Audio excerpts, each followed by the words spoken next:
اللهم مكنا في الدين رب يسر ولا تعسر وتمم بالخير اللهم بارك في اوقاتنا اللهم ايدناه بنور القدس آمین یا رب العالمین۔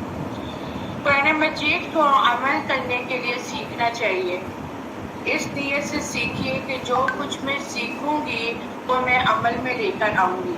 ابن قیم کہتے ہیں کہ بعض سلف کا کہنا ہے کہ قرآن اس لیے اترا ہے کہ اس پر عمل کیا جائے، تو لوگوں نے اس کی تلاوت کو عمل بنا لیا۔ اہل قرآن کون لوگ ہوتے ہیں؟ اہل قرآن وہ لوگ ہوتے ہیں جو قرآن کو پڑھ کر اس پر عمل کرتے ہیں۔ جب تک انسان قرآن پر عمل نہیں کرے گا وہ اہل قرآن نہیں کہلایا جائے گا۔ اس لیے صرف زبانی یاد کر لینا اور اس کو سمجھ کے نہ پڑھنا، اس پر عمل نہ کرنا، قرآن کا مقصد جو ہے وہ حاصل نہیں ہوتا، کیونکہ قرآن جو ہے وہ زندہ لوگوں کے لیے آیا ہے، اس میں ہمارے لیے ہدایت ہے، اس میں ہمارے لیے نصیحت ہے، اور نصیحت وہی پکڑتے ہیں جو قرآن کو پڑھ کر اس پر عمل کرتے ہوئے اپنی زندگیوں کو گزارتے ہیں۔ 12واں پارہ۔ شروع کرتی ہوں اللہ کے نام سے جو بڑا مہربان اور نہایت رحم کرنے والا ہے۔ تلاوت سنتے ہیں۔ وما من دابة في الأرض إلا على الله رزقها ويعلم مستقرها ومستودعها كل في كتاب مبين هو الذي خلق السماوات والأرض في 6 أيام وكان عرشه على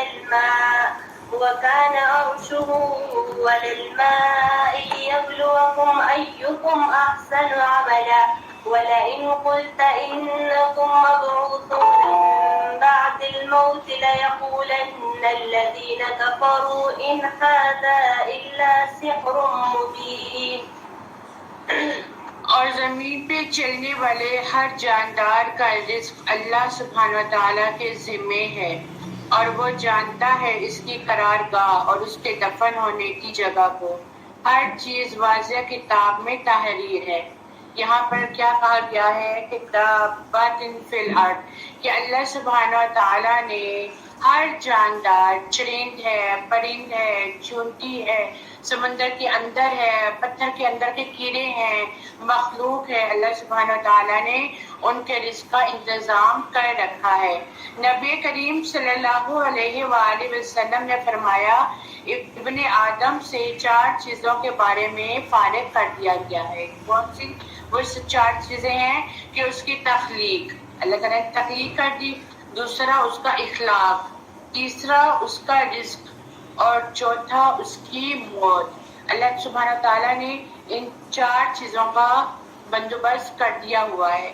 اور ایک اور روایت میں یہ بھی آتا ہے کہ رزق سے اجاگر کرنے والے رزق کو پا لیتے ہیں، رزق کی فکر کرنے والے رزق کو پا لیتے ہیں، اور رزق کی فکر ہر ایک کو ہوتی ضرور ہے، لیکن ہمیشہ یہ یاد رکھنا چاہیے کہ رزق دینے والی ذات اللہ سبحانہ و تعالیٰ کی ہے، کیونکہ اللہ کے نبی صلی اللہ علیہ وآلہ وسلم نے فرمایا اگر ابن آدم اپنے رزق سے اس طرح بھاگے جس طرح وہ موت سے بھاگتا ہے تو رزق اس سے اسی طرح پا لیتی ہے جس طرح اسے موت پا لیتی ہے۔ اس لیے رزق کے پیچھے خود کو ہلکا نہیں کرنا چاہیے، کوشش درکار ہے، کوشش کرنی چاہیے، لیکن رزق کا وعدہ اللہ سبحانہ تعالیٰ نے ہر ایک کے ساتھ کیا ہوا ہے۔ اور پھر یہاں پہ مستودعاہا سے کیا مراد ہے کہ یہاں پہ مراد ہے دفن ہونے کی جگہ، یعنی یہاں پہ مراد ہے ماں کا رحم۔ اللہ سبحانہ تعالیٰ ایک بچے کو جو پیدا کرتا ہے اور اس کو ماں کے رحم میں ڈالتا ہے تو وہ بھی اندھیرا ہی ہوتا ہے نا، قبر کا بھی اندھیرا ہے، وہاں پہ بھی مراد ہے، قبر کا بھی گھرا ہے، وہ بھی مراد ہے، اور دوسرا ماں کے رحم پہ اللہ تعالیٰ کو پتا ہے اللہ اندر کیا بنا رہا ہے اور اس کے ساتھ کیا معاملہ پیش آ رہا ہے۔ انسان کو نہیں پتا کہ اندر کیسا رنگ ہے، اس جو بچہ پیدا ہوگا اس کا کیسا رنگ ہے، اس کے کیسے ہاتھ پاؤں ہیں، کیسے اس کی آنکھیں بنائی ہیں۔ اسی طرح قبر کے اندر کے معاملات کا بھی انسان کو نہیں پتا، یہ صرف اللہ سبحانہ تعالیٰ کو پتا ہے کہ اس کے ساتھ کیا معاملہ پیش آئے گا۔ اگر آپ لوگوں کو یاد ہو تو کبھی سنا ہے، ہم نے پتہ نہیں اس کی کیا دلیل ہے، لیکن سننے میں سنا ہے کہ جو سائنٹسٹ تھے وہ اس تجسس میں تھے کہ ہم دیکھیں کہ قبر کے اندر کیا ہوتا ہے، تو انہوں نے اندر لائٹس لگا دی تھی، کیمراز لگا دیے تھے کہ ہم قبر کے اندر کا حال جانتے ہیں، لیکن اللہ سبحانہ تعالیٰ اپنے راز تو کسی کو نہیں بتاتا نا، تو کیا ہوا کہ وہ اندر سے ہی پھٹ گیا، اللہ سبحانہ تعالیٰ نے اپنا راز نہیں دکھایا، وہ اندر ہی غرق ہو گیا، وہ اندر ہی پھٹ گیا، ساری بجلیاں، سارے کیمرے، سب کچھ تباہ ہو گئے، اندھے ہو گئے تھے، اور پھر بعض لوگ جو ہیں انہوں نے اسلام بھی قبول کر لیا تھا۔ پھر یہی بات ہے کہ اللہ تعالیٰ ہر چیز جو ہے کتابوں میں واضح کر کے بتاتا ہے، اور وہی تو ہے جس نے آسمانوں اور زمین کو 6 دنوں میں پیدا کیا اور اس کا عرش پانی پر تھا تاکہ وہ تمہیں آزمائے کہ تم میں سے کون زیادہ اچھے عمل کرتا ہے۔ اللہ سبحانہ تعالیٰ نے انسان کی تخلیق کس لیے کی ہے؟ اللہ سبحانہ تعالیٰ کا مقصد کیا ہے کہ میں دنیا میں انسان کو بھیج کے یہ واضح کر لوں، یہ دیکھ لوں کہ وہ دنیا میں رہ کے کون سے اچھے عمل کرتا ہے، کون سے اچھے کام کرتا ہے، اور دراصل یہ ہماری آزمائش ہے، یہ دنیا جو ہے یہ ہماری آزمائش ہے، لیکن ہم نے اس کو کہہ دیا ہے یہی ہماری دنیا ہے، اسی میں ہم نے رہنا ہے، ہم نے اس کو یہ ختم ہونے والی دنیا ہے، آگے ہم نے تو جانا نہیں ہے۔ بہت سے لوگ اسی امید پہ جی رہے ہیں کہ صرف یہی دنیا ہے، یہی رنگینیاں ہے، ہم نے اسی کے اندر ہی رہنا ہے۔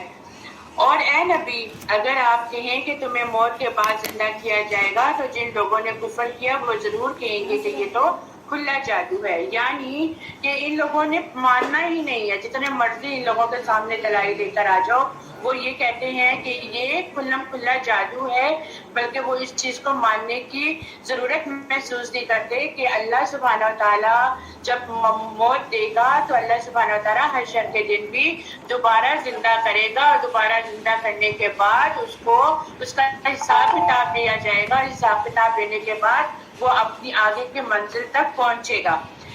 اور اگر ہم ان سے گنی چنی مدت تک عذاب کو ٹال دیں تو البتہ وہ کافر ضرور کہیں گے کیا چیز اسے روکے ہوئے ہے، خبردار جس دن وہ عذاب ان کے پاس آ جائے گا پھر ان سے ٹلے گا نہیں، اور انہیں وہ عذاب گھیر لے گا جس کا وہ مذاق اڑاتے تھے۔ ان کی جب پکڑ ہوگی تو ان سے کوئی بھی نہ فدیہ لیا جائے گا، نہ کوئی سفارشی آئے گا، نہ ان کو مہلت دی جائے گی، اور ان کو عذاب دیا جائے گا کس بنا پر کہ وہ اللہ کی آیات کا انکار کرتے تھے، وہ نبیوں کو کہتے تھے کہ یہ جھوٹ باندھتے ہیں، اور اللہ پر بھی یہ جھوٹ باندھتے تھے۔ اور اگر ہم انسان کو اپنی رحمت کا مزہ چکھائیں پھر وہ اس سے چھین لیں تو بے شک البتہ وہ بڑا نام امید اور بہت ناشکرا ہے کہ اللہ سبحانہ تعالیٰ رحمت دیتے ہیں، نعمتیں دیتے ہیں، اور نعمتیں دے دینے کے بعد اسے چھین بھی لیتے ہیں۔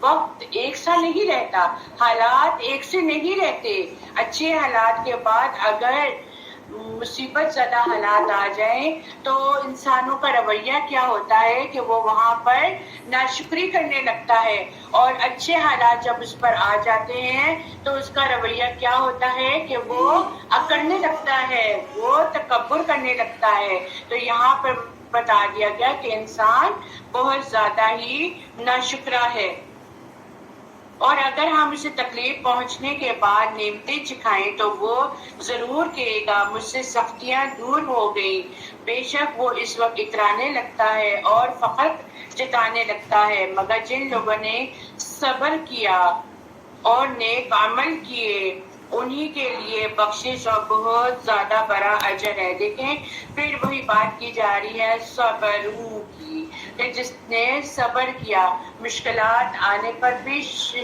صبر اور شکر، اور اگر نعمتیں مل جاتی ہیں تو اس پر بھی شکر، اس پر بھی الحمدللہ۔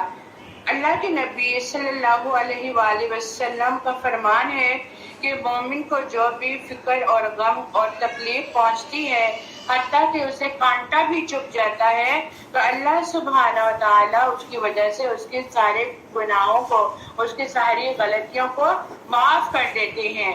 تو اس پہ واویلا نہیں کرنا چاہیے بلکہ اللہ سے اجر مانگنا چاہیے۔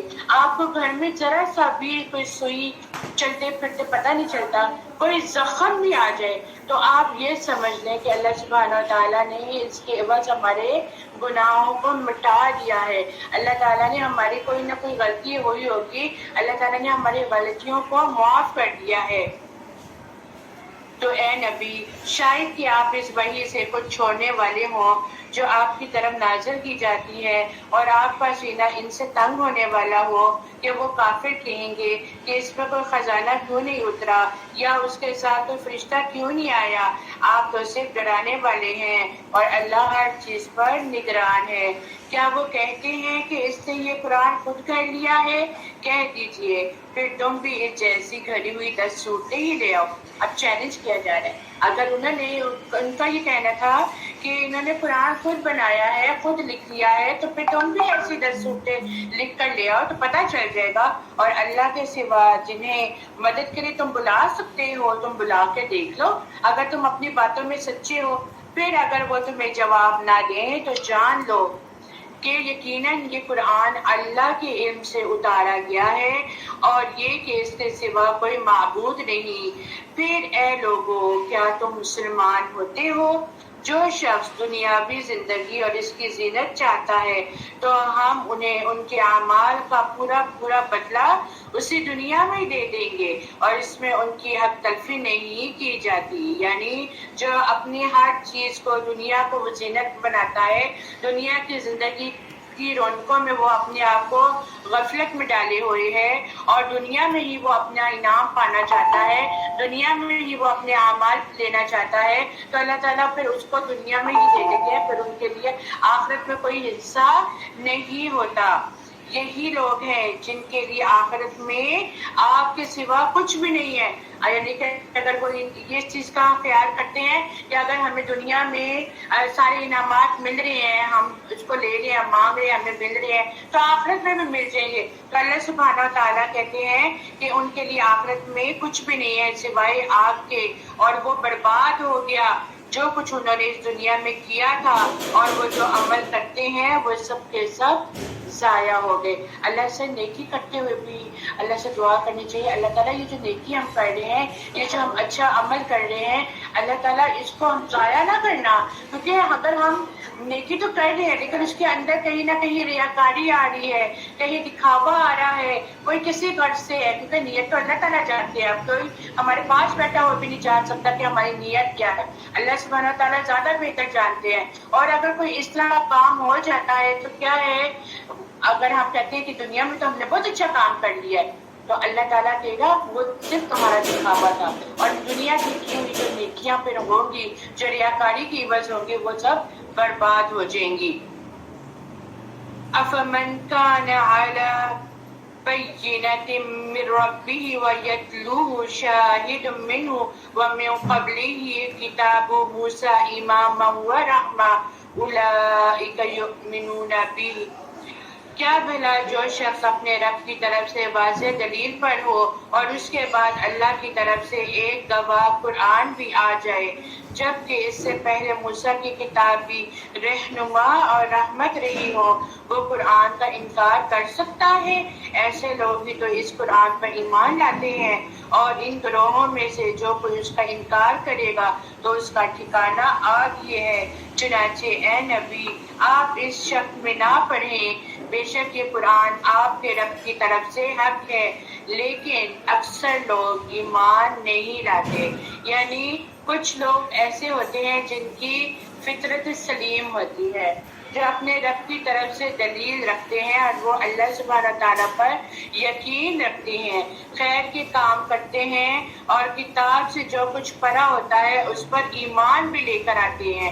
لیکن کچھ لوگ ایسے ہیں جو ایمان نہیں لے کر آتے، تو جب وہ ایمان نہیں لے کر آتے تو وہ پھر اللہ کی جو بھی کہی ہوئی احکامات ہیں، جو کہی ہوئی باتیں ہیں، جو قرآن میں کہا گیا ہے پھر وہ ان پر بھی یقین نہیں رکھتے، جس طرح پیچھے کفار نے کیا کہ وہ نہ نبی کو مانتے تھے، نہ ان کی باتوں کو مانتے تھے، نہ اللہ کی کتاب کو مانتے۔ اور اس شخص سے زیادہ ظالم کون ہو سکتا ہے جس نے اللہ پر جھوٹ باندھ دیا۔ یہی لوگ اپنے رب کے سامنے پیش کیے جائیں گے اور گواہ کون ہوں گے؟ فرشتے، اور فرشتے کہیں گے کہ یہی وہ لوگ ہیں جنہوں نے اپنے رب پر جھوٹ گیا تھا۔ ظالموں پر اللہ کی لعنت ہے۔ تو اسی سوچیں یہاں پہ فرشتوں کا نام کیوں لیا گیا؟ دیکھیں اللہ سبحانہ و تعالیٰ تو سب کچھ جانتے ہیں، لیکن ہمارے ساتھ دو جو ہیں فرشتے ہر وقت ہمارے ساتھ ہیں، اور وہ یہاں پر ہمارے دائیں بائیں بیٹھے ہیں، جو کہ ہمارے ہر عمل کو لکھ رہے ہیں۔ کتاب لکھی جا رہی ہے جب سے ہم بالغ ہوئے ہیں، جب سے ہم نے نیکی اور بدی میں فرق کرنا جانا ہے، تب سے ہم جو کچھ بھی عمل کر رہے ہیں، جو بھی عمل ہے وہ اللہ سبحانہ تعالیٰ نے جو ہمیں فرشتے دے دیے ہیں وہ لکھ رہے ہیں، اور یہ فرشتے قیامت والے دن ہماری کتابوں کو کھول کھول کے، اتنے بڑے رجسٹر ہوں گے، ان کو کھول کھول کے واضح طور پر بتا دیں گے کہ یہ تم نے اپنی زندگی میں جو کیا تھا یہ سچ ہے۔ تو فرشتے بھی جھوٹ نہیں بولتے، اور فرشتے تو معصوم ہوتے ہیں، اور فرشتوں کو وہی حکم دیا جاتا ہے جو انہوں نے کرنا ہے، تو وہ سارا کچھ واضح کر دیں گے۔ آج ہم سے کوئی غلطی ہوتی ہے تو ہم اپنی غلطیوں پہ خود ہی پردہ ڈالنا شروع کر دیتے ہیں، یا ہم اپنی طرف سے اپنے ساتھیوں کو ملا دیتے ہیں اور کہتے ہیں کہ یہ کیا ہے کہ تم ہمارا ساتھ دینا، ہمارے پردہ رکھنا، تو ہم وہاں پہ تو جھوٹ بول سکتے ہیں، اس دنیا میں پردہ تو ڈال سکتے ہیں، قیامت والے دن ایسا کچھ بھی نہیں ہوگا۔ ایسے لوگوں پہ کیا ہے کہ ایسے ظالموں پہ اللہ کی لعنت ہے۔ وہ جو اللہ کی راہ سے روکتے ہیں اور اس میں کجی ڈھونڈتے ہیں اور وہی آخرت کا انکار کرنے والے ہیں۔ اولئک لم یکونوا معجزین فی الارض وما کان لهم من دون اللہ من اولیاء ضعف لهم العذاب ما كانوا يستطيعون السمع وما كانوا يبصرون۔ یہ لوگ زمین میں اللہ کو عاجز کرنے والے نہ تھے، اور ان کے لیے اللہ کے سوا کوئی حمایتی نہ تھا، ان کے لیے عذاب دگنا کر دیا جائے گا۔ استغفر اللہ۔ ان میں حق سننے کی تاب نہیں تھی اور وہ نہ دیکھتے تھے، یعنی ان کا حق سے اعراض ہونا اور بغض اس انتہا پر پہنچا ہوا تھا کہ یہ اسے سننے اور دیکھنے کی طاقت بھی نہیں رکھتے تھے اور نام حق بات کو مانتے تھے۔ یہی لوگ ہیں جنہوں نے اپنے آپ کو خسارے میں ڈالا اور ان سے گم ہو گیا جو وہ افطرا باندھتے تھے۔ بلا شبہ یقیناً وہی لوگ آخرت میں سب سے زیادہ خسارے میں ہوں گے۔ بے شک جو لوگ ایمان لائے اور انہوں نے نیک عمل کیے اور اپنے رب کی حضور عاجزی کی، وہی جنتی ہیں، وہ اس میں ہمیشہ رہیں گے۔ دونوں فریقوں کی مثال ایسی ہے جیسے اندھا اور بہرا، اور دیکھنے والا اور سننے والا۔ کیا اس صف کے لوگ برابر ہو سکتے ہیں؟ برابر ہو سکتے ہیں؟ خود سوچیں، کامن سینس کی بات ہے۔ اندھا اور بہرا برابر ہو سکتا ہے، اور جو علم والا ہوتا ہے اور جو علم حاصل نہیں کرتا، کیا وہ برابر ہو سکتا ہے؟ پھر کیا تم نصیحت حاصل نہیں کرتے؟ اور البتہ ہم نے نوح علیہ السلام کو اس کی قوم کی طرف بھیجا۔ اس نے کہا بے شک میں تمہیں صاف صاف ڈرانے والا ہوں، یہ کہ تم اللہ کے سوا کسی کی عبادت نہ کرو، بے شک میں تم پر دردناک دن کے عذاب سے ڈرتا ہوں۔ لیکن ایک لیڈر کا کیا کام ہوتا ہے کہ وہ اپنے لوگوں کو بڑے پیار سے کہتے ہیں کہ میں اللہ کی طرف سے آیا ہوں اور میں صرف تمہیں دین کی بات کہتا ہوں کہ اللہ کی عبادت کرو، کسی اور کو شریک نہ کرو، اور میں تمہیں دردناک عذاب سے ڈراتا ہوں۔ پھر اس قوم کے وڈیرے بولے، جو اس قوم کے جو بہت بڑے سردار تھے، وہ بولے ہم تجھے بس اپنے ہی جیسا ایک بشر دیکھتے ہیں کہ ہم تو تمہیں صرف اپنے جیسے ایک معمولی سے انسان سمجھتے ہیں، اور یہ بھی دیکھتے ہیں کہ بس انہی لوگوں نے بھی بچے سمجھے تیری پیروی کی ہے جو ہمارے کمین ہیں، اور ہم دیکھتے ہیں کہ تمہیں ہم پر کوئی فضیلت نہیں ہے بلکہ ہم تم کیا سمجھتے ہیں۔ نوح علیہ السلام نے کہا اے میری قوم، دیکھیے عاجزی، اور مخاطب کرنے کا طریقہ دیکھیں، ہمارا کیا رویہ ہوتا ہے. ہم لوگوں نے کس سے ہم اپنے بچوں کو بھی بلاتے ہیں، اوئے بات سنو، ایسے کہتے ہیں نا، یا بدتمیزوں کی طرح ایک دوسرے کے ساتھ مخاطب کرتے ہیں. ان کا مؤدبانہ طریقہ دیکھیں کہ جبکہ پتہ ہے کہ ان کی قوم جو ہے وہ کفر کی طرف ہے، لیکن وہ پھر بھی ان کو بہت طریقے کے ساتھ، محبت کے ساتھ ان کو پکار رہے ہیں کہ اے میری قوم دیکھو، اگر میں اپنے رب کی طرف سے واضح ہدایت پر ہوں اور اس نے مجھے اپنے پاس سے نبوت بخشی ہو، پھر وہ تم اندھوں سے چھپا دی گئی ہو، تو کیا ہم تم پر زبردستی چپکا دیں گے اسے جب کہ تم اسے ناپسند کرتے ہو؟ اور اے میری قوم، میں تم سے اس پر کوئی مال ہی نہیں مانگتا. یعنی کہ ان کو کوئی غرض نہیں تھی، ان کو نہ اس کے مال چاہیے تھے، نہ ان کی کوئی دولت چاہیے تھی، بلکہ وہ تو صرف اللہ کا پیغام دے رہے ہیں کہ اللہ کے سوا کسی کی عبادت نہ کرو اور میرا اجر تو اللہ ہی پر ہے، اور میں ان لوگوں کو جھٹکانے والا نہیں جو ایمان لے آئے. بے شک وہ اپنے رب سے ملنے والے ہیں، لیکن میں دیکھتا ہوں کہ تم لوگ نادانی کر رہے ہو. یہاں پر دیکھیں ایک بہت بڑی بات کی جا رہی ہے. کوئی غلطی کرتا ہے نا اور کوئی دیکھ رہا ہے تو پھر ہمارا فرض بنتا ہے کہ ہم اس کو سمجھا لیں، اس کو ہم روک لیں کہ بھئی آپ غلط کام مت کریں. اور لیڈر کا یہی کام ہوتا ہے، ایک داعی اللہ کا یہی کام ہوتا ہے. آپ صف میں آ کے بیٹھیں، صف میں آ کے بیٹھیں، آپ پیچھے نہیں بیٹھیں، شاباش. صف کو نہ توڑا کریں، آپ صف کو توڑیں گے شیطان بیچ میں حائل ہو جائے گا. اور اے میری قوم، اگر میں انہیں دھتکار دوں تو کون مجھے اللہ کے عذاب سے بچائے گا؟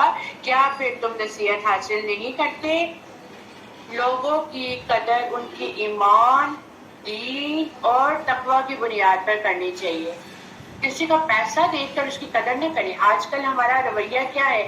جس کے پاس زیادہ پیسہ ہوتا ہے اس کے ساتھ ہی دوستیاں کی جاتی ہیں.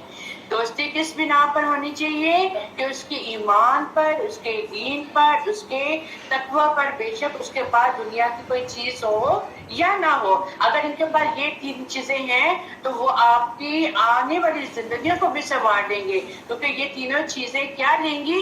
یہ تینوں چیزیں وہ اس سے اس کی تربیت ہوگی. وہ کوئی ایک اچھی بات بتا دے گا اور آپ کو نہیں پتا ہوگی، آپ کو پتہ چل جائے گی تو آپ اپنے آپ کو برائی سے نکال کر اس اچھے کام پر ڈال سکتے ہیں. تھوڑا سا اپنے آپ کو زندگی کے طرز سے نکال کر صرف اور صرف اللہ سبحانہ وتعالیٰ کے جو پیغامات پہنچانے والے لوگ ہوتے ہیں، جو داعی اللہ ہوتے ہیں، جن کا صرف ایک ہی کام ہوتا ہے کہ وہ اللہ اور رسول کا پیغام پہنچائیں گے یا وہ کوئی اچھی بات کریں گے، ان کی مجالس میں بیٹھا کریں. اور ایسی مجالس کو نقصان نہیں دیتی ہے، فائدہ ہی دیتی ہے. اور ایسے لوگ بھی جو ہوتے ہیں وہ بھی فائدہ دیتے ہیں اور وہ ڈوبنے سے بھی بچاتے ہیں. کوئی اچھی بات بتا دیں جس سے انسان خسارے میں نہ رہے. وَلَا أَقُولُ لَكُمْ عِنْدِي خَزَائِنُ اللَّهِ وَلَا أَعْلَمُ الْغَيْبَ وَلَا أَقُولُ إِنِّي مَلَكٌ. اور میں تم سے یہ نہیں کہتا کہ میرے پاس اللہ کے خزانے ہیں، اور نہ میں غیب جانتا ہوں، اور نہ میں یہ کہتا ہوں کہ بے شک میں فرشتہ ہوں، اور نہ میں انہیں جنہیں تمہاری آنکھیں حقیر دیکھتی ہیں یہ کہتا ہوں کہ اللہ انہیں کوئی بھلائی نہیں دے گا. اللہ خوب جانتا ہے جو کچھ ان کے نفسوں میں ہے. اللہ تعالیٰ ہر ایک کی نیتوں کو خوب جانتا ہے. ہم کسی کی نیت کا یا ہم کسی کی باتوں کا اتنا زیادہ اچھا پروف نہیں دے سکتے جتنا اللہ سبحانہ وتعالیٰ دیتے ہیں. تو وہ کہتے ہیں نہ تو میں فرشتہ ہوں اور نہ میرے پاس کوئی خزانے ہیں، میں تو صرف وہی ایک بات کہتا ہوں جو اللہ تعالیٰ نے مجھے کہا ہے، اور میں تمہاری طرف بھی نہیں دیکھتا کہ تمہارے دلوں میں کیا ہے. اللہ تم لوگوں کی نیتوں کو بہتر سمجھتا ہے. اللہ خوب جانتا ہے کہ تمہارے نفسوں میں کیا ہے. بے شک اگر میں نے یہ باتیں کہی تب میں ضرور ظالموں میں سے ہو جاؤں گا. یعنی اگر ایک داعی ان لوگوں کے پیچھے چل کے وہ بھی وہ باتیں کرنے لگتے تو اللہ تعالیٰ ان سے بھی پوچھ گچھ کریں گے، اللہ تعالیٰ پھر ان کو بھی نہیں چھوڑیں گے. تو اس لیے ہر کام میں اللہ اور اس کے رسول کو سامنے رکھتے ہوئے عمل کر لینا چاہیے. قالوا یا نوح قد جادلتنا فأكثرت جدالنا فأتنا بما تعدنا إن كنت من الصادقين انہوں نے کہا اے نوح علیہ السلام تو ہم سے جھگڑ چکا ہے اور ہمارے ساتھ بہت زیادہ جھگڑا کر چکا ہے، چنانچہ تو ہم پر وہ عذاب لے ہی آ جس کا ہم سے وعدہ کرتا ہے اگر تو سچا ہے۔ دیکھیں ان لوگوں کی کم عقلی کہ وہ اپنے منہ سے عذاب مانگ لیں۔ اپنے منہ سے کبھی عذاب نہیں مانگنا چاہیے، اپنے منہ سے کبھی غلط بات نہیں کہنی چاہیے، ہمیشہ خیر کے کلمات نکالنے چاہیے۔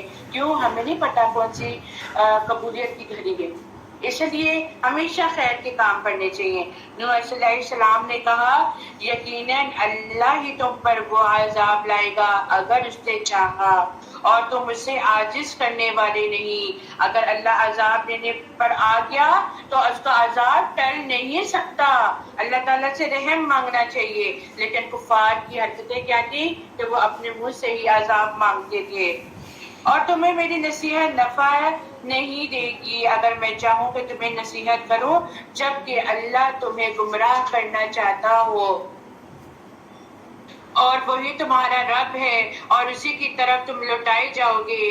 کیا وہ کہتے ہیں کہ اس نے اس قرآن کو خود گھڑ لیا ہے؟ اے نبی کہہ دیجئے اگر میں نے اسے خود گھڑا ہے تو میرا جرم مجھ پر ہی ہے، میں اس سے بری ہوں جو تم جرم کرتے ہو۔ اور نوح علیہ السلام کی طرف وحی کی گئی کہ تیری قوم میں سے کوئی ہرگز ایمان نہیں لائے گا سوائے اس کے جو پہلے ایمان لا چکا ہے، چنانچہ وہ جو کچھ کر رہے ہیں اس پر غم نہ کھاؤ۔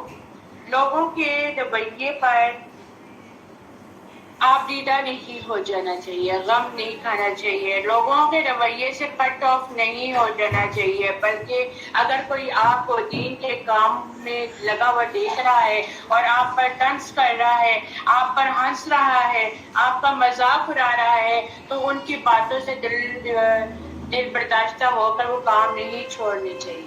یعنی نیکیوں میں سبقت لے جانے کی کوشش کرنی چاہیے، لوگوں کے رویے سے نیکی کے کاموں کو، خیر کے کاموں کو نہیں چھوڑنا چاہیے، کیونکہ آپ صلی اللہ علیہ وآلہ وسلم کی زندگی کو دیکھیں، کتنا آپ پر ظلم کیا گیا، کتنی آپ کو تکالیف دی گئی، آپ کو تو زخم دیے گئے، آپ کو تو دندان مبارک کو بھی شہید کیا گیا، لیکن انہوں نے تبلیغ کرنا نہ چھوڑی، انہوں نے لوگوں کو اللہ کا پیغام دینا نہ چھوڑا، انہوں نے خیر خواہی کے کام نہ چھوڑے، یہاں تک کہ ابو سفیان تک کا انسان جو تھا وہ مسلمان ہو گیا۔ اور ایک دم اگر ہم کہیں کہ ہماری نیکیوں کی جو رزلٹ ہے وہ جلدی مل جائے تو کامیابیاں اتنی جلدی نہیں ملا کرتی ہیں، اس میں ٹائم لگتا ہے، جنت اتنی جلدی نہیں ملا کرتی، اسٹرگل کرنی پڑتی ہے۔ تو بس ڈالتے جائیں اپنا حصہ، لوگ آئیں یا نہ آئیں، لوگ کریں کہ نہ کریں، ایک دن اگر اللہ تعالیٰ نے چاہا یا اس کے دل میں رتی برابر بھی طلب ہوئی تو اللہ سبحانہ و تعالیٰ کس طرح اس کے دل کو پھیریں گے اور کس طرح وہ نیکیوں کے کاموں میں آگے آئے گا، یہ اللہ سبحانہ و تعالیٰ بہتر جانتے ہیں۔ لیکن ہر وقت نیکی کے کاموں میں آگے رہنا چاہیے، اور اس ڈر سے اچھا لوگ کہیں گے یہ دوبارہ جا رہی ہے دورے قرآن کے لیے، لوگ کہیں گے اس کو تو پتہ نہیں بخار چڑھ گیا نیکیوں کے کاموں کے لیے، کوئی بات نہیں، لیکن اس میں آپ کی ریاکاری نہیں آنی چاہیے، اس میں آپ کا دکھاوا نہیں آنا چاہیے۔ اگر اس بیچ میں جو بھی آپ نیکی کا کام کر رہے ہیں دکھاوا آتا ہے، وہ ساری نیکیاں آپ کی ضائع ہو جائیں۔ پھر کہا اور تو ہماری آنکھوں کے سامنے اور ہماری وحی کے مطابق اب ایک کشتی بنا۔ اب اللہ سبحانہ تعالیٰ کی طرف سے ان کو کچھ انسٹرکشنز دی جا رہی ہیں، کچھ ہدایات دی جا رہی ہیں وحی کے ذریعے کہ آپ ایک کشتی بناؤ، اور مجھ سے ان لوگوں کے متعلق بات مت کرنا جنہوں نے کفر کیا ہے۔ اب یہ بھی اللہ تعالیٰ نے ان کو کہہ دیا کہ ایک طرف کیا ہے کشتی بناؤ، لیکن مجھ سے یہ نہ کہنا خیر ہے اس کو بھی ڈال لو، یہ کر لو، ہم لوگوں کا بھی کام ہے نا، خیر ہے کوئی بات نہیں اس کا بھی حصہ ڈال دو۔ اللہ تعالیٰ نے پہلے تنبیہ کر دی ہے کہ کفر ظالم لوگوں کی بات نہ کرنا مجھ سے، بے شک وہ غرق کیے جانے والے ہیں، یہ بھی بتا دیا گیا۔ اور نوح کشتی بناتا تھا، اور جب بھی اس کی قوم کے وڈیرے اس کے پاس سے گزرتے تھے تو وہ اس سے مذاق کرتے تھے۔ اور یہی کام ہوتا ہے جب کوئی نیکی کا کام شروع کرنے لگتا ہے، جب وہ نیکی کے کاموں میں آگے جانے کی کوشش کرتا ہے تو اس کے پہلے گھر والے ہی اٹھ کے اس کا مذاق اڑاتے ہیں. ایسا ہی ہے نا, ایسا ہی ہے نا, صوفیہ کہتی ہیں ایسا ہی ہے اور ہوتا بھی ایسا ہی ہے. یہ حقیقت ہے کہ بہت مذاق اڑاتے ہیں اور پھر ایک وقت ایسا بھی آتا ہے وہی لوگ آپ کے پھر مددگار بن جاتے ہیں. تو اس لیے اللہ سبحانہ تعالیٰ سے یہ دعا کرتے رہا کریں, اللہ تعالیٰ میں کوئی نیکی کا کام کر رہا ہوں, میرے گھر والوں کو میرا مددگار بنا. لیکن اس کے اپوزٹ دیکھیں تو کیا تھا کہ اس کے نوح علیہ السلام کے قوم کے لوگ ان کا مذاق اڑاتے تھے, لیکن انہوں نے اپنا کام کرنا نہیں چھوڑا, وہ اپنا کام کرتے جا رہے تھے. نوح علیہ السلام نے کہا اگر تم آج ہم سے مذاق کرتے ہو تو بے شک ایک روز ہم بھی تم سے مذاق کریں گے جیسے تم مذاق کرتے ہو. اس دنیا میں کسی کا مذاق اڑا رہے ہو کوئی بات نہیں, اڑا دو, لیکن آخرت میں پھر وہ ہم ہی لوگ ہوں گے اللہ کے حکم سے جو تمہارا مذاق اڑائیں گے. پھر تم جلد جان لو گے کہ کس شخص پر ایسا عذاب آتا ہے جو اسے دنیا میں رسوا کر دے گا اور آخرت میں بھی اس پر ہمیشہ کا عذاب نازل ہوگا. دنیا میں بھی وہ عذاب لے رہا ہے, آخرت میں بھی اس کو عذاب ہوگا, کہیں پہ بھی سکون نہیں ہے.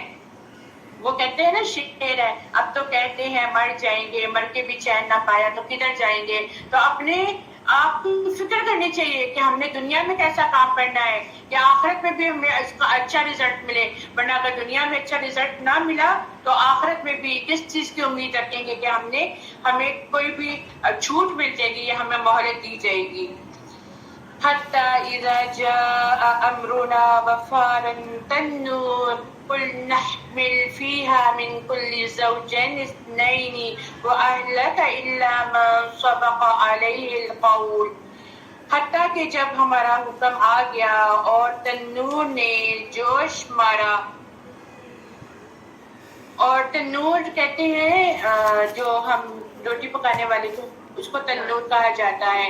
اور بعض جگہوں پر آتا ہے کہ جزیرہ میں ایک چشمہ ہے جس کو عین الوردہ کہا جاتا ہے, اور بعض لوگ اس سے سطح زمین بھی مراد دیتے ہیں.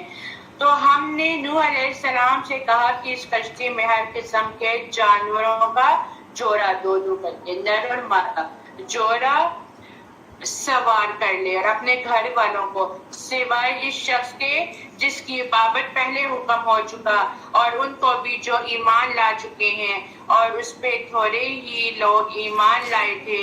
اور نوح علیہ السلام نے کہا وَقَالَ ارْكَبُوا فِيهَا بِسْمِ اللَّهِ مَجْرَاهَا وَمُرْسَاهَا إِنَّ رَبِّي لَغَفُورٌ رَحِيمٌ. نوح علیہ السلام نے کہا اس کشتی میں سوار ہو جاؤ اللہ کے نام سے, اس کا چلنا ہے اور ٹھہرنا ہے. یعنی کیا کہا گیا کہ چلتے پھرتے اٹھتے بیٹھتے اللہ کے نام سے ہر کام کیا کریں. کوئی کام بھی کریں, ایون کہ آپ رات کو سونے لگے ہیں اور سونے کے لیے بھی آپ نے دروازہ بھی بند کریں تو بسم اللہ پڑھ کر کریں تاکہ شیطان اندر نہ آ پائے. اور پھر یہ بھی کہا جاتا ہے کہ رات کے ٹائم جب آپ لوگ برتنوں کو بھی ڈھانپ کے سوئیں, کیونکہ سال بھر میں ایک بیماری ایسی آتی ہے کہ اگر ہمارے برتن کھلے ہوئے پڑے ہوں گے تو وہ بیماری اس میں جائے گی, تو وہ کیا ہے, وہ سارے گھر والوں کو وہ وبال لگ جائے گا. اس لیے اپنے مشکیزوں کو اپنے برتنوں پہ, ایون کہ اپنے برتنوں کے اوپر بھی کپڑا ڈال دیا کریں. لیکن ہم لوگ رات کو اس قدر تھک جاتے ہیں تو کہتے ہیں سارے دن کا کام کیا, بس ختم کرو, بند کرو, خلاصی کرو. لیکن بسم اللہ کی برکت دیکھیں, بسم اللہ پڑھنے سے بہت سے کام جو ہے آسان ہوتے ہیں.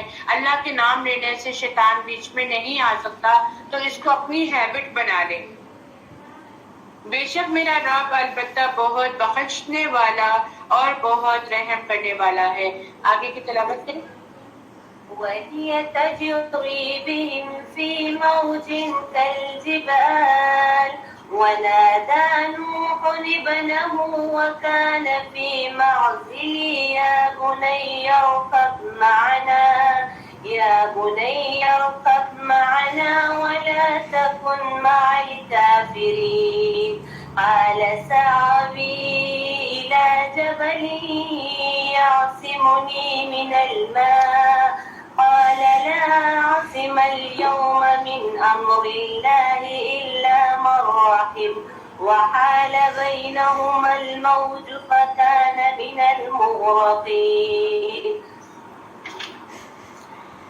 اور وہ کشتی انہیں لے کر پہاڑوں جیسی موجوں پر چلتی جاتی تھی، اور نوح علیہ السلام نے اپنے بیٹے کو پکارا اور وہ سب سے الگ تھلگ تھا، پیارے بیٹے تو ابھی ہمارے ساتھ سوار ہو جا اور کافروں میں شامل نہ ہو۔ یہاں پر ایک باپ کا رویہ بتایا جا رہا ہے، ان کو پتا ہے کہ ان کا بیٹا ایسا ہے، لیکن پھر بھی وہ اس کے فکر میں لگے ہوئے ہیں کہ میرا بیٹا آج جا اسلام قبول کر لے، کافروں کی طرف نہ جا۔ ایک والدین کی کیا ذمہ داری ہوتی ہے کہ وہ اپنے بچوں کو برائی سے بچاتے ہیں، بھلائی کی طرف لے جاتے ہیں۔ ان کو ابھی بھی فکر ہے کہ میرا بیٹا پتہ ہے کہ یہ ظالموں میں سے ہو جائے گا، پھر بھی اس کو نصیحت کر رہے ہیں واپس آ جا، مت جا۔ اور وہ بولا میں ابھی کسی پہاڑ کی طرف پناہ لے لیتا ہوں۔ اس نے اپنے باپ کی بات کو ماننا گوارا نہ کیا، اور وہ کہتا ہے کہ میں پہاڑ کے اوپر چڑھ جاؤں گا اور میں وہاں کی پناہ لے لوں گا، میں بچ جاؤں گا، مجھے کوئی بھی غرق نہیں کر سکتا، وہ مجھے پانی سے بچا لے گا، یعنی پہاڑ اس کو پانی سے بچا لے گا۔ نوح علیہ السلام نے کہا آج اللہ کے حکم، اللہ کے عذاب سے کوئی بچانے والا نہیں مگر جس پر اللہ رحم فرما دے، اور ان دونوں کے درمیان لہر حائل ہو گئی اور وہ غرق ہونے والوں میں سے ہو گیا۔ دیکھیں ذرا کتنا غلط رویہ کہ اللہ سبحانہ تعالیٰ اپنی رحمت سے چاہے تو معاف کر دے، لیکن ایک چیز جو غلط ہے اللہ تعالیٰ پہ ظالموں کا ساتھ نہیں دیتا۔ اور دوسری بات یہ کہ دنیا کے کتنے مرضی اسباب پیدا ہو جائیں، ہر چیز آ جائے، لیکن انسان کو کوئی موت سے نہیں روک سکتا۔ موت کا وقت جب آتا ہے تو بند قلعوں کے اندر بھی موت آ جاتی ہے، اور بس مانگنا ہے تو اللہ کا سہارا مانگو، ایسی چیزوں کا سہارا نہ مانگو جو بے بنیاد ہیں۔ اور کہا گیا اے زمین تو اپنا پانی نگل لے، اور اے آسمان تو برسنے سے تھم جا، اور پانی اتار کر غائب کر دیا گیا۔ یعنی عذاب کیا تھا؟ اوپر سے بھی پانی، نیچے سے بھی پانی کی موجیں اٹھ کر آ رہی تھی، اور پھر کیا تھا؟ پھر اس وقت اللہ تعالیٰ کا حکم آ گیا جب سب کو غرق کر دیا گیا کہ اب رک جا، اور کافروں کا کام تمام کر دیا گیا، اور کشتی جودھی پہاڑ پر جا کر ٹھہری، اور کہا گیا ظالم قوم کے لیے بری ہے، ظالم قوم کے لیے لعنت ہے۔ اور نوح علیہ السلام نے اپنے رب کو پکارا، چنانچہ اس نے کہا اے میرے رب، بے شک میرا بیٹا میرے اہل میں سے ہے، اور بے شک تیرا وعدہ سچا ہے، اور تو سب فیصلے کرنے والوں سے بڑھ کر فیصلہ کرنے والا ہے۔ اللہ نے کہا اے نوح، بے شک وہ تیرے اہل میں سے نہیں ہے، بے شک اس کا عمل نیک نہیں ہے، لہٰذا تو مجھ سے اس چیز کا سوال نہ کر جس کا تجھے کوئی علم نہیں، بے شک میں تجھے نصیحت کرتا ہوں کہ تو جاہلوں میں سے نہ ہو جا۔ دنیا میں بھی رہ کر جو ہم ماں باپ کا فرض ہے وہ یہ ہے کہ ہم اپنے بچوں کو راہ راست پر چلائیں، اور پھر ایک مقام ایسا آتا ہے کہ ہم نے تو ہر طرح کی ان کو تربیت دے دی ہوتی ہے، ہم نے ہر طرح سے ان کو دین اسلام کے بارے میں سکھا دیا ہوتا ہے، ان کا ماننا نہ ماننا پھر ان پر ہوتا ہے، پھر قیامت کے دن ہم سے پوچھنی ہوگی، کیونکہ ہم نے تو اپنا فرض اینڈ تک ادا کیا، اور اس کے بعد پھر ان سے پوچھا جائے گا جو نہیں مانتے، چاہے وہ ماں باپ ہیں، چاہے وہ استاد ہیں، چاہے وہ دین کے پیروکار ہیں۔ جب آپ کو پیغامات اللہ کے دیے جا رہے ہیں اور آپ اس میں کیر میر کرتے ہیں، ان کو مانتے نہیں ہیں، ان کو ہم لینے کی کوشش نہیں کرتے ہیں، پھر قیامت کے دن اللہ تعالیٰ پوچھیں گے فلاں وقت میں فلاں شخص آیا نہیں تھا، کیا تمہیں کہہ نہیں رہا تھا، اور تم نے اس وقت اس کی بات نہ مانی، اس کا مذاق اڑایا، تو آج تو تمہاری کوئی بات نہیں سنی جائے گی، تم ظالموں میں سے ہو جاؤ گے۔ اللہ سبحانہ وتعالیٰ ہمیں ایسے لوگوں میں بالکل بھی شامل نہ کرے۔ نوح علیہ السلام نے کہا اے میرے رب بے شک میں تیری پناہ میں آتا ہوں اس سے کہ میں تجھ سے اس چیز کا سوال کروں جس کا مجھے کوئی علم نہیں، اور اگر تو نے میری بخشش نہ کی اور مجھ پہ رحم نہ کیا تو میں خسارہ پانے والوں میں سے ہو جاؤں گا۔ آپ دیکھیں انہیں اپنی فکر لاحق ہو گئی۔ اللہ تعالیٰ تو جیسا چاہتا ہے ویسے ہی صحیح ہے، اور اگر میں کوئی غلط بات کرتا ہوں تو یہ نہ ہو کہ میری بھی پکڑ ہو جائے، تو میں اس سے معافی مانگتا ہوں، میں اس سے پناہ چاہتا ہوں۔ کہا گیا اے نوح اتر تو ہماری طرف سے سلامتی اور برکتوں کے ساتھ جو تجھ پر اور تیرے ساتھ کی جماعتوں پر نازل کی گئی ہیں، اور کچھ جماعت ہوں گی کہ ہم انہیں دنیا میں فائدہ دیں گے، پھر انہیں ہماری طرف سے دردناک عذاب پہنچے گا۔ اے نبی یہ کچھ غیب کی خبریں ہیں، ہم انہیں آپ کی طرف وحی کرتے ہیں اس سے پہلے کہ نہ آپ انہیں جانتے تھے اور نہ آپ کی قوم جانتی تھی، اس لیے آپ صبر کریں، بے شک بہترین انجام متقین کے لیے ہے۔ اب دیکھیں یہ کس کو باتیں بتائی جا رہی ہیں؟ یہ کہانیاں نبی صلی اللہ علیہ وسلم کو بتائی جا رہی تھی نا، اور اب نبی پاک صلی اللہ علیہ وسلم تو نہیں ہے ہمارے درمیان، اب یہ باتیں کس کے لیے ہیں؟ ہمارے لیے، تاکہ ہم اس سے اپنے لیے فائدہ ڈھونڈیں، اس کو عمل میں لے کر آئیں۔ لیکن اگر ہم خالی عربک کو پڑھ کے اس کو نہ سمجھیں اور عربک پڑھ کے گزر جائیں اور ہمیں نہ سمجھ آئے کہ ہمیں اللہ سبحانہ تعالیٰ کیا بات بتا رہے ہیں، کیا ہمارے علم میں اضافہ ہوگا؟ نہیں ہوگا نا، جب تک کہ ہم قرآن کو سمجھ کے نہ پڑھ لیں۔ اور پھر وَإِلَىٰ عَادٍ أَخَاهُمْ هُودًا، اور ہم نے عاد کی طرف ان کے بھائی ہود کو بھیجا۔ اس نے کہا اے میری قوم تم اللہ کی عبادت کرو، تمہارے لیے اس کے سوا کوئی معبود نہیں، تم تو محض جھوٹ گھڑنے والے ہو۔ اے میری قوم میں تم سے تبلیغ پر کوئی اجر نہیں مانگتا، کوئی داعی اللہ کا پیغام میرے پہ اجرت نہیں مانگتا۔ ہمارے پیغمبروں کا کیا تھا؟ وہ اجرت نہیں مانگتے تھے، وہ صرف اور صرف اللہ کا پیغام پہنچاتے تھے، اور ہر قوم میں جو پیغمبر آئے ہیں انہوں نے ایک ہی کام کیا ہے، اور آج ہماری بھی ذمہ داری بنتی ہے کہ ہم بھی اللہ کا پیغام لوگوں تک پہنچائیں اور لوگوں کو موٹیویٹ کریں کہ وہ اس دین کو اختیار کریں جو بہت آسان ہے، بہت عمل والا ہے اور ہمارے لیے جنت کا باعث ہے۔ میرا اجر تو اسی ذات کے ذمہ ہے جس نے مجھے پیدا کیا، پھر کیا تم عقل نہیں رکھتے؟ اور اے میری قوم تم اپنے رب سے بخشش مانگو، پھر اس کی طرف توبہ کرو، وہ تم پر خوب برسنے والے بادل بھیجے گا اور تمہاری قوت پر قوت بڑھائے گا، اور تم مجرم بن کر حق سے منہ نہ موڑو گے۔ یعنی میں تمہیں دعوت دے رہا ہوں اور اس سے اعراض اور اپنے کفر پر اصرار مت کرو۔ اگر تم ایسا کرو گے تو اللہ سبحانہ و تعالیٰ کی بارگاہ میں مجرم بنو گے اور گنہگار بنو گے۔ پھر کہا گیا اے ہود تو ہمارے پاس کوئی واضح دلیل نہیں لایا، اور ہم صرف تیرے کہنے سے اپنے معبودوں کو چھوڑنے والے نہیں، اور ہم تجھ پر ایمان لانے والے بھی نہیں، ہم تو یہی کہتے ہیں کہ ہمارے کسی معبود نے تجھے دماغی خرابی میں مبتلا کر رکھا ہے۔ ہود نے کہا بے شک میں اللہ کو گواہ بناتا ہوں اور تم بھی گواہ رہو کہ بے شک میں بری ہوں مجھ سے جنہیں تم شریک ٹھہراتے ہو سوائے اللہ کے، چنانچہ تم سب مل کر مجھے نقصان پہنچانے کی تدبیر کر لو، پھر بھی تم مجھے مہلت نہ دو۔ بے شک میں نے اللہ پر بھروسہ کیا ہے جو میرا رب ہے اور تمہارا رب ہے، اور زمین پر چلنے پھرنے والا کوئی جاندار ایسا نہیں جسے اس نے اس کی پیشانی سے نہ پکڑ رکھا ہو۔ بے شک میرا رب صراط مستقیم پر ہے، پھر اگر تم حق سے منہ موڑو گے تو میں نے وہ پیغام تمہیں پہنچا دیا ہے جس کے ساتھ مجھے تمہاری طرف بھیجا گیا تھا، اور میرا رب تمہارے سوا ایک اور قوم کو تمہارا جانشین بنا دے گا اور تم اسے کچھ بھی نقصان نہیں پہنچا سکو گے۔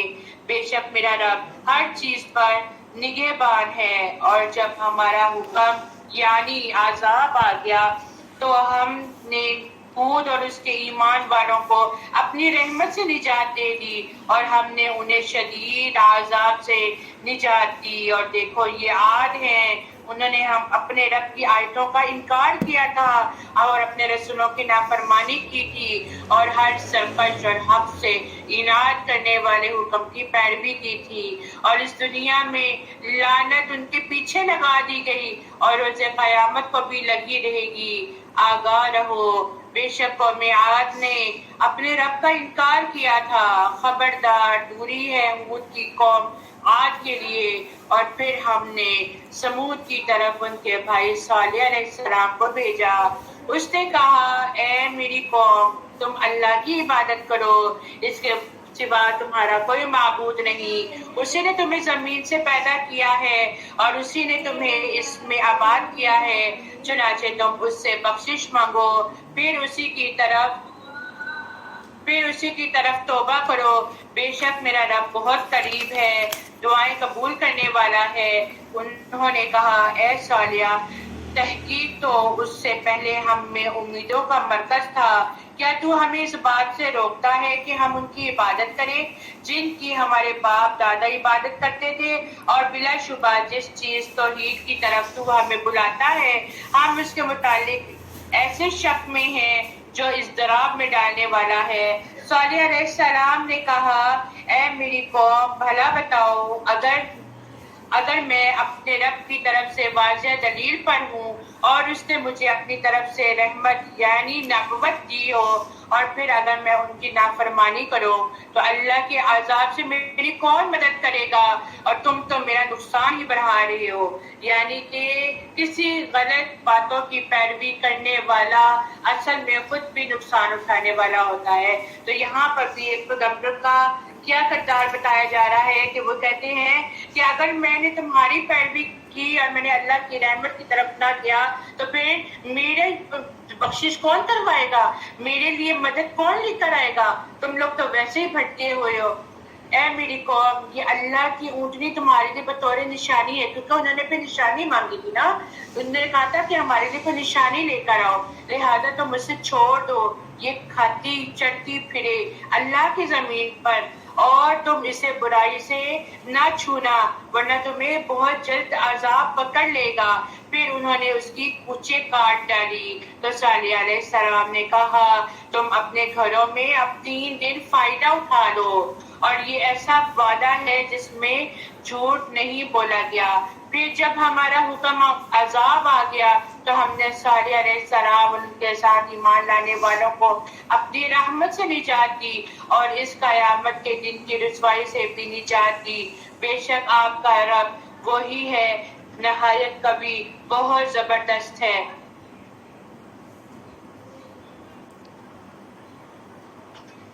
اور جن لوگوں نے ظلم کیا تھا انہیں زبردست چیخ نے آ پکڑا، استغفر اللہ، اور وہ اپنے گھروں میں اونڈے پڑے رو رہے تھے اور اونڈے پڑے چلے گئے، جیسے کبھی ان میں بسے ہی نہیں تھے، غرق ہو گئے، گھروں میں پڑے پڑے۔ ایسا عذاب اللہ کی طرف سے آیا کہ وہ سوئے سوئے ختم ہو گئے۔ اور آگاہ رہو، بے شک سمود قوم نے اپنے رب کا انکار کیا تھا، سن لو، لعنت ہے سمود کی قوم کے لیے۔ اور البتہ تحقیق ہمارے فرشتے ابراہیم کے پاس خوشخبری لے کر آئے، انہوں نے کہا، آپ پر سلام ہو۔ ابراہیم نے کہا، تم پر بھی سلام ہو۔ پھر دیر کیے بغیر وہ ایک بھنا ہوا بچڑا لے آیا۔ پھر جب اس نے دیکھا کہ ان کے ہاتھ اس بچڑے کی طرف نہیں پہنچے تو انہیں اجنبی سمجھا اور دل میں ان سے خوف محسوس کیا۔ یعنی کہ ان کو بھی دعوت کا، ان کو جب وہ لے کر آئے، بچڑا لے کر آئے تو ان کو کہا، فرشتوں کو کہا کہ آپ آؤ، آپ بھی کھا لو۔ تو فرشتے نہیں گئے نا، انہوں نے نہیں کھایا، تو وہاں سے انہوں نے خوف کھایا، یہ کوئی اور ہے کہ جو اس بچے کو نہیں کھانا چاہتا۔ اور پھر انہوں نے کہا، ہم سے نہ ڈر، بے شک ہمیں تو قوم لوط کی طرف بھیجا گیا ہے۔ اور ابراہیم کی بیوی قریب کھڑی تھی تو وہ ہنس پڑی۔ پھر ہم نے اسے اسحاق کی خوشخبری دی اور اسحاق کے بعد یعقوب یعنی ان کے پوتے کی خوشخبری دی۔ وہ بولی، ہائے ہائے، کیا اب میں بچہ جنوں گی حالانکہ میں بڑھیا ہوں اور یہ میرا شوہر بھی بوڑھا ہے؟ بے شک یہ تو بہت ہی عجیب چیز ہے۔ انہوں نے کہا کیا تو اللہ کے حکم پر تعجب کرتی ہے؟ اللہ کی رحمت اور برکتیں ہوں تم پر اے اہل بیت، بے شک اللہ قابل تعریف اور بڑی بزرگی والا ہے۔ اور پھر ابراہیم سے خوف چلا گیا اور اس کے بعد خوشخبری آ گئی تو وہ ہم سے قوم لوط کی بابت جھگڑنے لگا۔ بے شک ابراہیم بہت بردبار، بہت زیادہ آہوازاری کرنے والا اور ہماری طرف بہت رجوع کرنے والا تھا۔ ہم نے کہا اے ابراہیم اس بات کو جانے دو، بے شک تمہارے رب کا حکم آ پہنچا ہے اور بے شک ان لوگوں پر ایسا عذاب آنے والا ہے جو ان سے پھیرا نہیں جائے گا۔ اور جب ہمارے فرشتے لوط کے پاس آئے تو وہ ان کی وجہ سے غمگین ہوا اور ان سے دل میں تنگ ہوا اور بولا یہ انتہائی سخت دن ہے۔ اور اس کی قوم کے لوگ دوڑتے ہوئے اس کے پاس آئے جبکہ وہ پہلے ہی برے عمل کرتے تھے۔ اس نے کہا اے میری قوم، یہ میری قوم کی بیٹیاں ہیں، ان سے نکاح کر لو، یہ تمہارے لیے پاکیزہ تر ہیں، لہذا تم اللہ سے ڈرو اور میرے مہمانوں میں مجھے رسوا نہ کرنا۔ کیا تم میں کوئی بھی بھلا آدمی نہیں ہے؟ انہوں نے کہا یقیناً تو جانتا ہے کہ ہمارے لیے تیری قوم کی بیٹیوں میں کوئی دلچسپی نہیں ہے اور بلا شبہ تو یقیناً جانتا ہے کہ جو ہم چاہتے ہیں، یعنی کہ وہ عورتوں میں دلچسپی نہیں لیتے تھے اور وہ غلط طریقے سے مردوں کی طرف حائل تھے۔ اس لوط نے کہا کاش میرے لیے تمہارے مقابلے میں کوئی قوت ہوتی یا میں کسی مضبوطی سہارے کی پناہ لیتا۔ فرشتوں نے کہا اے لوط بے شک ہم تیرے رب کے قاصد ہیں، وہ تیری طرف ہرگز نہیں پہنچیں گے، چنانچہ تو اپنے گھر والوں کو راہ کے کسی حصے میں لے چل اور تم میں سے کوئی پیچھے مڑ کر نہ دیکھے سوائے تیری بیوی کے، بے شک اسے وہ عذاب پہنچنے والا ہے جو ان لوگوں کو پہنچے گا، بے شک ان کے وعدے عذاب کا وقت صبح ہے، کیا صبح قریب نہیں؟ پھر جب ہمارا حکم عذاب آ گیا تو ہم نے اس بستی کے اوپر والے حصے کو نیچے والا حصہ کر دیا اور ان پر کنکر کے پتھر تہ بتہ برسا دیے، اور جو تمہارے رب کے ہاں نشان زدہ تھے، اور وہ پتھر یا سزا یا بستی ان ظالموں یعنی قریش مکہ سے دور نہیں۔ اور ہم نے مدین والوں کی طرف ان کے بھائی شعیب علیہ السلام کو بھیجا، اس نے کہا اے میری قوم تم اللہ کی عبادت کرو، اس کے سوا تمہارا کوئی معبود نہیں، اور تم ناپ تول میں کمی نہ کرو، بے شک میں تجھے خوشحال دیکھتا ہوں اور بے شک مجھے تم پر گھیرنے والے عذاب کے دن سے خوف آتا ہے۔ دیکھتے آ رہے ہیں تسلسل انبیاء علیہ السلام کا، کس طرح وہ لوگوں کو اپنے قوم کو جو ہے وہ پیغام دے رہے ہیں اور دین کی طرف لے کے آ رہے ہیں، لیکن ان کی قوم کیا کرتی آ رہی ہے۔ وَيَا قَوْمِ أَوْفُوا الْمِكْيَالَ وَالْمِيزَانَ بِالْقِسْطِ وَلَا تَبْخَسُوا النَّاسَ أَشْيَاءَهُمْ وَلَا تَعْثَوْا فِي الْأَرْضِ مُفْسِدِينَ۔ اے میری قوم ناپ تول انصاف کے ساتھ پوری کرو، لوگوں کو ان کی چیزیں کم نہ دو اور زمین میں فساد اور خرابی نہ مچاؤ۔ اللہ تعالیٰ کا حلال کیا ہوا نفع تمہارے لیے بہت ہی بہتر ہے اگر تم ایماندار ہو، میں تم پر کچھ نگہبان اور داروغہ نہیں ہوں۔ انہوں نے جواب دیا کہ اے شعیب کیا تیری تلاوت تجھے یہی حکم دیتی ہے کہ ہم اپنے باپ دادوں کے معبود کو چھوڑ دیں اور ہم اپنے مالوں میں سے جو کچھ چاہے اس کا کرنا بھی چھوڑ دیں، تو بڑا ہی باوقار اور نیک چلن آدمی ہے۔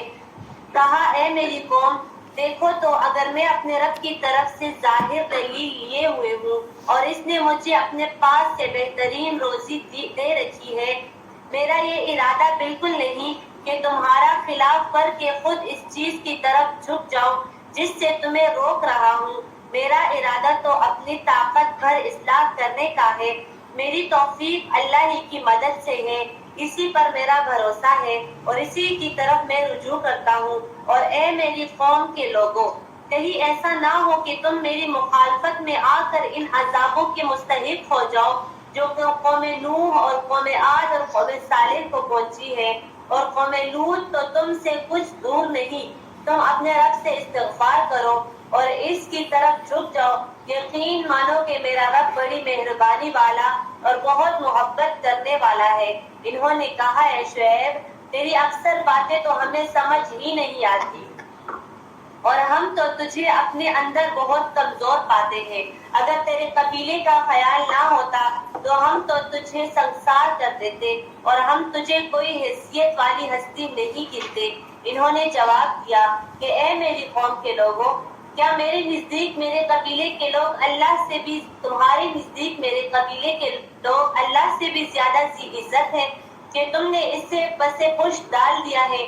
یقیناً میرا رب جو کچھ تم کر رہے ہو سب کو گھیرے ہوئے ہے۔ اے میری قومی بھائیوں، اب تم اپنی جگہ عمل کیے جاؤ، میں بھی عمل کر رہا ہوں۔ تمہیں عنقریب معلوم ہو جائے گا کہ کس کے پاس وہ عذاب آتا ہے جو اسے رسوا کر دے گا، اور کون ہے جو جھوٹا ہے۔ تم انتظار کرو، میں بھی تمہارے ساتھ منتظر ہوں۔ جب ہمارا عذاب آ پہنچا، ہم نے شعیب کو اور ان کے ساتھ تمام مسلمانوں کو جو اپنی خاص رحمت سے نجات بخشی، اور ظالموں کو سخت آواز کے عذاب نے دبوچ لیا، جس سے وہ اپنے گھروں میں اوندھے پڑے ہوئے مردے ہو گئے، گویا کہ وہ ان گھروں میں کبھی بسے ہی نہ تھے۔ آگاہ رہو، مدین کے لیے بھی ویسے ہی دوری ہے جیسے دوری سمود کو ہوئی، اور یقیناً ہم ہی موسیٰ کو اپنی آیات اور روشن دلیلوں کے ساتھ بھیجا تھا فرعون اور اس کی جماعت کی طرف۔ پھر بھی ان لوگوں نے فرعون کے احکام کی پیروی کی، اور فرعون کا کوئی حکم ٹھیک اور درست تھا ہی نہیں۔ وہ تو قیامت کے دن اپنے قوم کا پیش رو ہو کر ان سب کو دوزخ میں جا کھڑا کرے گا۔ وہ بہت ہی برا گھاٹ ہے جس پر لا کھڑے کیے جائیں گے۔ ان پر تو اس دن میں بھی لعنت کی گئی ہے، اور قیامت کے دن بھی برا انعام ہے جو دیا جائے گا۔ بستیوں کی یہ بعض خبریں جنہیں ہم تیرے سامنے بیان کر رہے ہیں، ان میں سے بعض تو موجود ہے اور بعض بالکل نیست و نابود ہو گئی۔ ہم نے ان پر کوئی ظلم نہیں کیا، بلکہ وہ خود انہوں نے اپنے آپ پر ظلم کیا ہے، اور انہیں ان کے معبودوں نے کوئی فائدہ نہ پہنچایا جنہیں وہ اللہ کے سوا پکارا کرتے تھے، جبکہ تیرے پروردگار کا حکم آ پہنچا، بلکہ وہ ان کا نقصان ہی انہوں نے بڑھا دیا۔ وَكَذَلِكَ أَخْذُ رَبِّكَ إِذَا أَخَذَ الْقُرَىٰ وَهِيَ ظَالِمَةٌ إِنْ أَخَذَهُ عَلِيمٌ شَدِيدٌ۔ تیرے پروردگار کی پکڑ کا یہی طریقہ ہے جب کہ وہ بستیوں کے رہنے والے ظالموں کو پکڑتا ہے، بے شک اس کی پکڑ دیکھ لینے والی اور نہایت سخت ہے۔ إن في ذلك لآية لمن خاف عذاب الآخرة ذلك يوم مجموع له الناس وذلك يوم مشهود وما نؤخره إلا لعجل معدود يوم يأتي لا تكلم نفس إلا بإذنه فمنهم شقي وسعيد فأما الذين شقوا ففي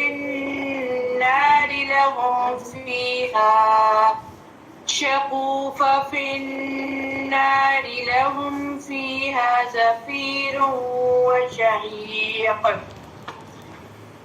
بے شک اس میں اس شخص کے لیے یقیناً عبرت ہے جو عذاب آخرت سے ڈر گیا۔ وہ یوم آخرت ایسا دن ہے جس میں سب لوگ جمع کیے جائیں گے، اور وہ ایسا دن ہے جب سب کے سب حاضر کیے جائیں گے، اور صرف ہم ایک مقرر وقت تک ہی اس میں تاخیر کر رہے ہیں۔ جب وہ دن آ جائے گا تو کوئی نفس اللہ کی عزت کے بغیر کلام نہیں کر سکے گا، اور پھر ان میں سے کوئی تو بدبخت ہوگا اور کوئی نیک بخت ہوگا۔ چنانچہ جو لوگ بدبخت ہوں گے تو وہ آگ میں ہوں گے، ان کے لیے اس آگ میں بدچیفتہ چلانا اور دھارنا ہوگا، وہ اس میں ہمیشہ رہیں گے جب تک کہ آسمان اور زمین باقی رہیں گے، مگر یہ کہ آپ کا رب کچھ اور چاہے، بے شک آپ کا رب جو چاہے اسے کر گزرنے والا ہے۔ اور لیکن جو نیک بخت بنائے گئے ہوں گے تو وہ جنت میں ہوں گے، وہ اس میں ہمیشہ رہنے والے ہوں گے، اور جب تک آسمان اور زمین باقی رہ جائیں، مگر یہ کہ آپ کا رب کچھ اور چاہے۔ یہ اللہ کا نہ ختم ہونے والا انعام ہے، چنانچہ آپ ان کے متعلق تردد میں نہ پڑھیں جن کی یہ لوگ عبادت کرتے ہیں۔ یہ لوگ تو ویسے ہی عبادت کرتے ہیں جیسے ان سے پہلے ان کے باپ دادا کیا کرتے تھے، اور بے شک ہم انہیں ان کا حصہ بغیر کسی کمی کے پورا پورا دے دیں گے۔ اور البتہ تحقیق ہم نے موسیٰ کو کتاب دی اور اس میں اختلاف کیا گیا، اور اگر نہ ہوتی ایک بات جو آپ کے رب کی طرف سے طے ہو چکی ہے تو ان کے درمیان ضرور فیصلہ کر دیا جائے گا، اور بلا شبہ وہ اس کے متعلق البتہ بے چین کرنے والے شک میں ہیں، اور بے شک آپ کا رب ضرور ہر ایک کو ان کے اعمال کو پوری پوری جزا دے گا۔ بے شک وہ جو عمل کرتے ہیں اللہ ان سے خوب باخبر ہے۔ فَاسْتَقِمْ كَمَا أُمِرْتَ وَمَنْ تَابَ مَعَكَ فَلَا تَطْغَوْا۔ چنانچہ اے نبی آپ ثابت قدم لیجئے اور جس طرح آپ کو حکم دیا گیا، اور وہ لوگ بھی جنہوں نے آپ کے ساتھ توبہ کی، ایمان لائے، اور تم سرکشی نہ کرو، بے شک تم جو عمل کرتے ہو وہ اللہ انہیں دیکھ رہا ہے، اور تم ان لوگوں کی طرف نہ جھکو جنہوں نے ظلم کیا، ورنہ تمہیں آگ چھوئے گی، اور تمہارے لیے اللہ کے سوا کوئی دوست نہ ہوگا، اور تمہاری مدد نہ کی جائے گی۔ وَأَقِيمُوا الصَّلَاةَ طَرَفَيِ النَّهَارِ وَزُلَفًا مِّنَ اللَّيْلِ، اور آپ نماز قائم کریں دن کی دونوں طرفوں، یعنی صبح اور شام، اور رات کی کچھ گھڑیوں میں۔ اب یہاں پہ دونوں طرفوں سے مراد کیا ہے؟ صبح شام، یعنی صبح اور مغرب کے وقت، اور بعد نے تو اس کو عشاء، اور بعد نے عشاء اور مغرب دونوں کا وقت مراد قرار دیا ہے۔ امام ابن کثیر فرماتے ہیں کہ ممکن ہے یہ آیت معراج سے قبل نازل ہوئی ہو، جس میں 5 نمازیں فرض کی گئی ہیں، کیونکہ اس سے قبل صرف 2 ہی نمازیں ضروری تھیں، ایک طلوع شمس سے پہلے اور ایک غروب سے پہلے، اور رات کے پچھلے پہر میں نماز تہجد، پھر نماز تہجد امت سے معاف کر دی گئی، یعنی کہ اس کو فرض کے درجے پہ نہیں لایا گیا، اس کو نفل نماز کے طور پر کہہ دیا گیا، اور بعض کے مطابق اس کا وجود صرف آپ صلی اللہ علیہ وسلم سے بھی قاصد کر دیا گیا تھا۔ واللہ اعلم بالصواب۔ بے شک نیکیاں برائیوں کو لے جاتی ہیں، یہ اللہ کا ذکر کرنے والوں کے لیے نصیحت ہے، اور آپ صبر کریں، بے شک اللہ نیکی کرنے والوں کا اجر ضائع نہیں کرتا۔ پھر ان امتوں میں جو تم میں سے پہلے گزر چکی، اے عقل و بصیرت والے کیوں نہ ہوئے جو زمین میں لوگوں کو فساد پھیلانے سے روکتے، مگر تھوڑے ہی ان میں جنہیں ہم نے نجات دی، اور جن لوگوں نے ظلم کیا وہ ان چیزوں کے پیچھے لگے رہے جن میں وہ آسودگی دیے گئے تھے، اور وہ مجرم تھے۔ اور آپ کا رب ایسا نہیں کہ وہ بستیوں کو ظلم کے ساتھ ہلاک کر دے جبکہ ان کے باشندہ اصلاح کرنے والے ہوں، اور اگر آپ کا رب چاہتا تو یقیناً تم لوگوں کو ایک ہی امت بنا دیتا، لیکن ہمیشہ اختلاف کرتے رہیں گے سوائے ان لوگوں کے جن پر آپ کے رحم کیا، اور اسی لیے اس نے انہیں پیدا کیا۔ اس کا مطلب یہ ہے کہ بعض نے اختلاف کیا اور بعض نے رحمت کیا۔ دونوں صورتوں میں اس کا مفہوم یہ ہے کہ ہم نے انسانوں کو آزمائش کے لیے پیدا کیا ہے، اور جو دین حق سے اختلاف کا راستہ اختیار کرتے ہیں اس میں ناکام رہ جاتے ہیں، اور جو اسے اپنا لیتے ہیں تو ان کے لیے دنیا میں بھی کامیابی ہے اور آخرت میں بھی کامیابی ہے۔ اور آپ کے رب کی بات پوری ہوئی کہ میں جہنم کو جنوں اور انسانوں سب سے ضرور بھروں گا۔ یعنی کچھ ایسے لوگ ہوں گے جو جنت کے اور کچھ ایسے ہوں گے جو جہنم کے مستحق ہوں گے، اور جنت اور جہنم کو انسانوں اور جنوں سے بھر دیا جائے گا۔ اس پر ایک حدیث ہے کہ نبی پاک صلی اللہ علیہ وآلہ وسلم نے فرمایا جنت اور دوزخ آپس میں جھگڑ پڑیں گے۔ جنت نے کہا کیا بات ہے، میرے اندر وہی لوگ آئیں گے جو کمزور معاشرے سے گرے پڑے ہوں گے، اور جہنم نے کہا میرے اندر تو بڑے بڑے متکبر قسم کے لوگ آئیں گے، غرور کرنے والے لوگ آئیں گے۔ اللہ تعالیٰ نے جنت سے فرمایا تو میری رحمت کا انتظار کر، تیرے ذریعے سے میں جس پر چاہوں گا اپنی رحمت بھیجوں گا، اور جہنم سے اللہ تعالیٰ نے فرمایا تو میرے عذاب کا انتظار کر، تیرے ذریعے سے میں جس کو چاہوں گا سزا دوں گا۔ تو اللہ تعالیٰ جنت اور دوزخ دونوں کو بڑھ دے گا۔ جنت میں ہمیشہ اس کا فضل ہوگا، حتیٰ کہ اللہ تعالیٰ ایسی مخلوق پیدا فرما دے گا جو جنت کے باقی ماندہ رقبے میں رہے گی، اور جہنمیوں کی کثرت کے باوجود حل من مزید کا نعرہ بلند کریں گے، یہاں تک کہ اللہ تعالیٰ اس میں اپنا قدم رکھے گا جس پر جہنم پکار اٹھے گی قد و عزتک، بس تیری عزت کی قسم۔ تو اللہ سبحانہ تعالیٰ سے ہر وقت قبر کے عذاب، حشر کے عذاب، دوزخ کے عذاب سے پناہ مانگنی چاہیے کہ اللہ تعالیٰ ہمارا شمار ان لوگوں میں مت کرنا۔ اور ہم رسولوں کی خبروں میں سے آپ کو خبر سناتے ہیں جس سے آپ کا دل مضبوط رکھتے ہیں، اور اس صورت میں آپ کے پاس حق آ گیا اور مؤمنوں کے لیے نصیحت اور یاد دہانی بھی ہے۔ اور آپ ان لوگوں سے کہہ دیجئے جو ایمان نہیں لاتے تم اپنی جگہ عمل کرو، بے شک ہم بھی عمل کرنے والے ہیں، اور تم انتظار کرو، بے شک ہم بھی انتظار کرنے والے ہیں، اور اللہ ہی کے لیے ہے آسمان اور زمین کا غیب، اور سب کام اسی کی طرف لوٹائے جاتے ہیں، چنانچہ آپ اسی کی عبادت کریں اور اسی پر توکل کریں، اور آپ کا رب اس سے غافل نہیں جو تم عمل کرتے ہو۔ آگے بہت پیاری صورت، بہت خوبصورت صورت حضرت یوسف علیہ السلام کی، اور حضرت یوسف علیہ السلام کے بارے میں جو سب کہانیاں پڑھ چکے ہوئے ہیں، ایک دفعہ دوبارہ اس کو تازہ کر لیتے ہیں۔ بسم اللہ الرحمن الرحیم، الف لام را، تلک آیات الکتاب المبین، الف لام را، یہ واضح کتاب کی آیات ہیں، بے شک ہم نے اسے عربی قرآن نازل کیا تاکہ تم سمجھو۔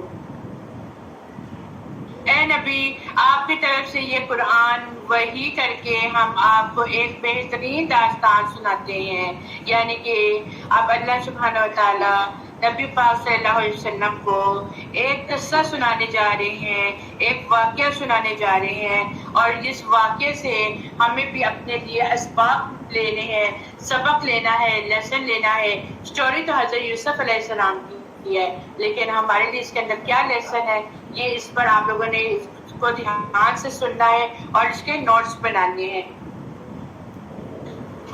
جبکہ یقیناً اس سے پہلے آپ بے خبروں میں سے تھے، یعنی کہ ان کو بھی نہیں تھی، جب بھی وحی آئی اللہ تعالیٰ نے ان کو ہر دور کے قوم کی باتیں سنائی، اور اب بھی آگے جو سنانے جا رہی ہیں ان سے بھی نبی پاک صلی اللہ علیہ وسلم جو تھے وہ بے خبر تھے۔ اذ قال یوسف لأبیہ یا ابتی انی رأیت 11 کوكبا والشمس والقمر رأیتهم لی ساجدین۔ جب یوسف علیہ السلام نے اپنے باپ سے کہا اے میرے ابا جان، بے شک میں نے خواب میں دیکھا ہے کہ 11 ستارے، سورج اور چاند ہیں۔ اب یہاں پہ خواب کی ذکر آیا ہے۔ خواب 3 طرح کے ہوتے ہیں۔ ایک خواب اچھا ہوتا ہے جو اللہ سبحانہ تعالیٰ کی طرف سے آتا ہے، اور وہ خوشخبری کی علامت ہوتی ہے، اور اس خواب کو ان لوگوں کے آگے سنانا چاہیے جو آپ کے ساتھ مخلص ہوتے ہیں، جو آپ پہ زیادہ مخلص ہوں ان کو سنانا چاہیے، جو مخلص نہ ہو ان کو نہیں سنانا چاہیے۔ ہو سکتا ہے وہ حسد کی بنا پر کوئی ایسی بات کہہ دے جو غلط ہو۔ دوسرا خواب وہ ہوتا ہے جو شیطان کی طرف سے ہوتا ہے اور وہ خواب آپ کو غمگین کر دیتا ہے. تو اس پہ کیا ہے, اس پہ پریشان نہیں ہونا چاہیے. ایسا کوئی برا خواب آئے یا ڈراؤنا خواب آئے تو اپنے بائیں طرف 3 دفعہ چٹکار دینا چاہیے, کر دینا چاہیے 3 دفعہ, اور پھر اس کے بعد جو ہے وہ حفاظت کی دعاؤں کو پڑھ لینا چاہیے. ایک خواب, تیسرا خواب وہ ہوتا ہے جو سارے دن کے ہم کام کر رہے ہوتے ہیں اور وہ خیالات جو ہوتے ہیں وہ ہمارے ذہن پر چھا جاتے ہیں, اور جب ہم سوتے ہیں تو وہی سارے دن کی روٹین یا جو ہمارے گھروں میں جو باتیں ہو رہی ہوتی ہیں یا جو ہمارے رویے ہو رہے ہوتے ہیں وہ ساری چیزیں جو ہوتی ہیں وہ خواب میں بن کر آ جاتی ہیں. تو میں نے انہیں دیکھا کہ مجھے سجدہ کر رہے ہیں. یعقوب علیہ السلام نے کہا, میرے پیارے بیٹے اپنا خواب اپنے بھائیوں کو نہ سنانا. یعنی کہ یہاں پر کیوں منع کیا گیا کہ اس میں اس کا مطلب یہ نہیں ہے کہ وہ غیبت کے طور پر کہہ رہے تھے, بلکہ وہ حکمت کے ساتھ یہ بات کر رہے تھے تاکہ شخص کو شر سے بچایا جا سکے. اور سب سے بڑی بات یہ ہے کہ نعمت کو چھپا بھی لینا چاہیے, اور نعمت کو تب تک ظاہر نہ کرے جب تک ہمیں پتہ نہ ہو کہ ہمارے مقابلے پر حاصل تو نہیں ہے. اس لیے اپنی باتیں, اپنی خوشیاں ہم لوگ آج کیا کرتے ہیں, اس کا تھوڑا سا جو میں بات کروں گی وہ آج کے معاشرے اور آج کے حد تک کہ ہم لوگ جو بھی کوئی کام کرتے ہیں, اچھا کام کرتے ہیں, کچھ کھا رہے ہیں اسٹیٹس پہ اپلوڈ کر دیا, تصویریں ہیں اسٹیٹس پہ اپلوڈ کر دی, میاں بیوی ہے کپلز ہے اسٹیٹس پہ لگا دیا.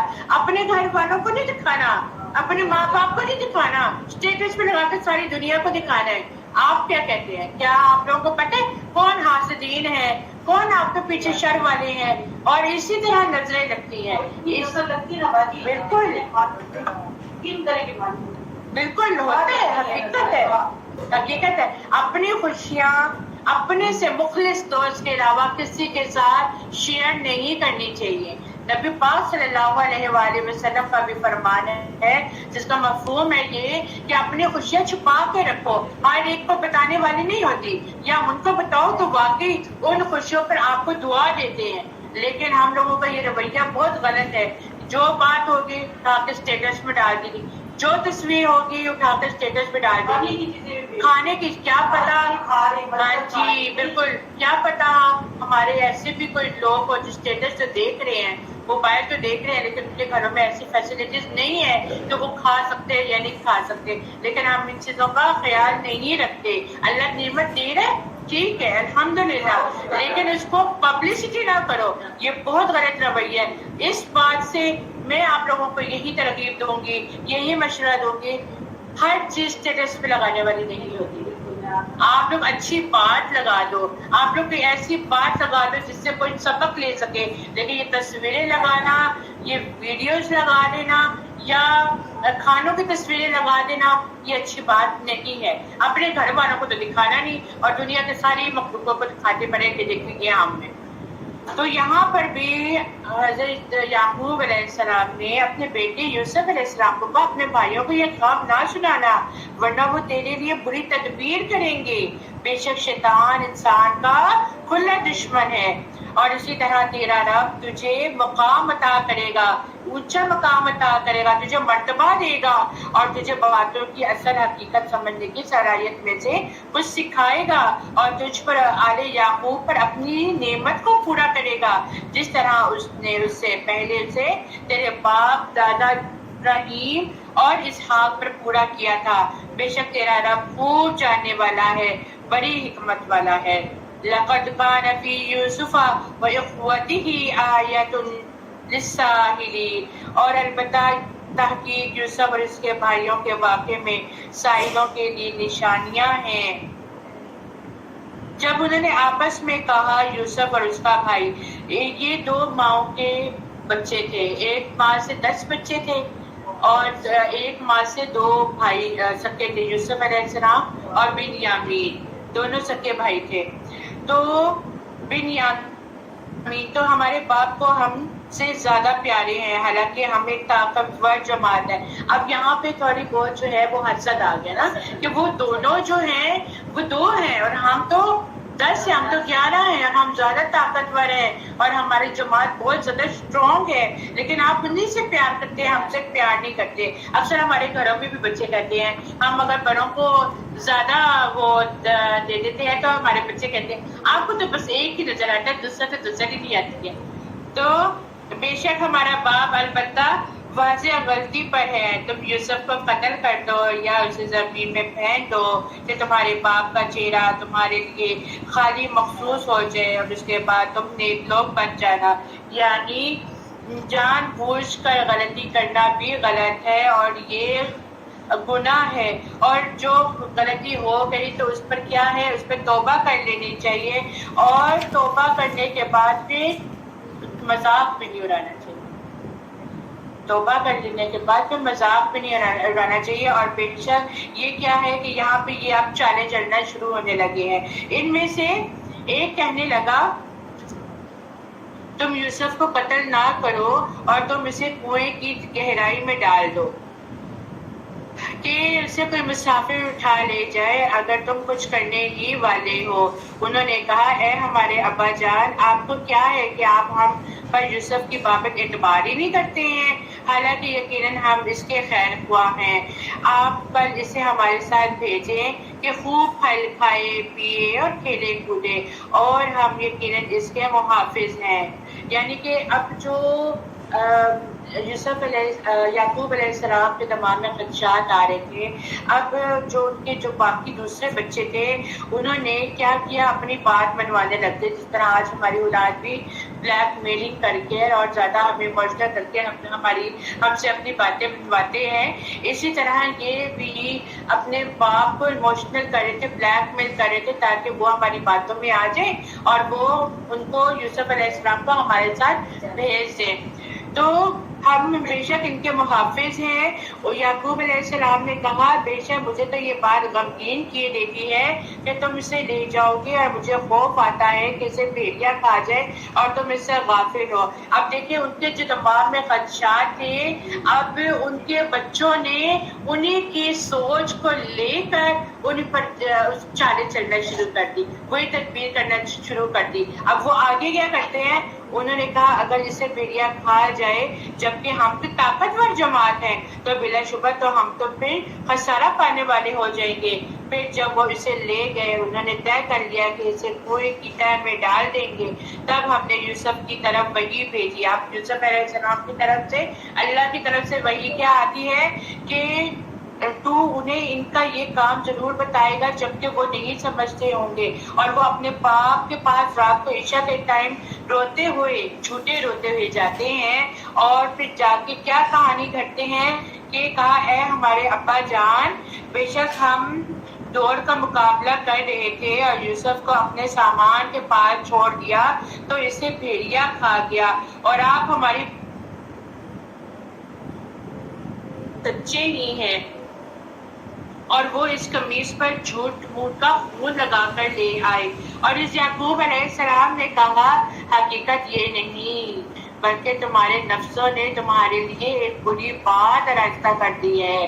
دیکھیے کہتے ہیں ایک بکری کا بچہ ذبح کر کے یوسف علیہ السلام کی قمیص کو خون سے لجبت کر دیا، اور وہ یہ بھول گئے کہ بھیڑیا اگر یوسف علیہ السلام کو کھاتا تو قمیص بھی تو پھٹی ہوتی نا، قمیص پھٹی ہوئی نہیں تھی۔ یہاں پر آتے انہوں نے کیا کی، تھوڑی سی بے وقوفی کر لی۔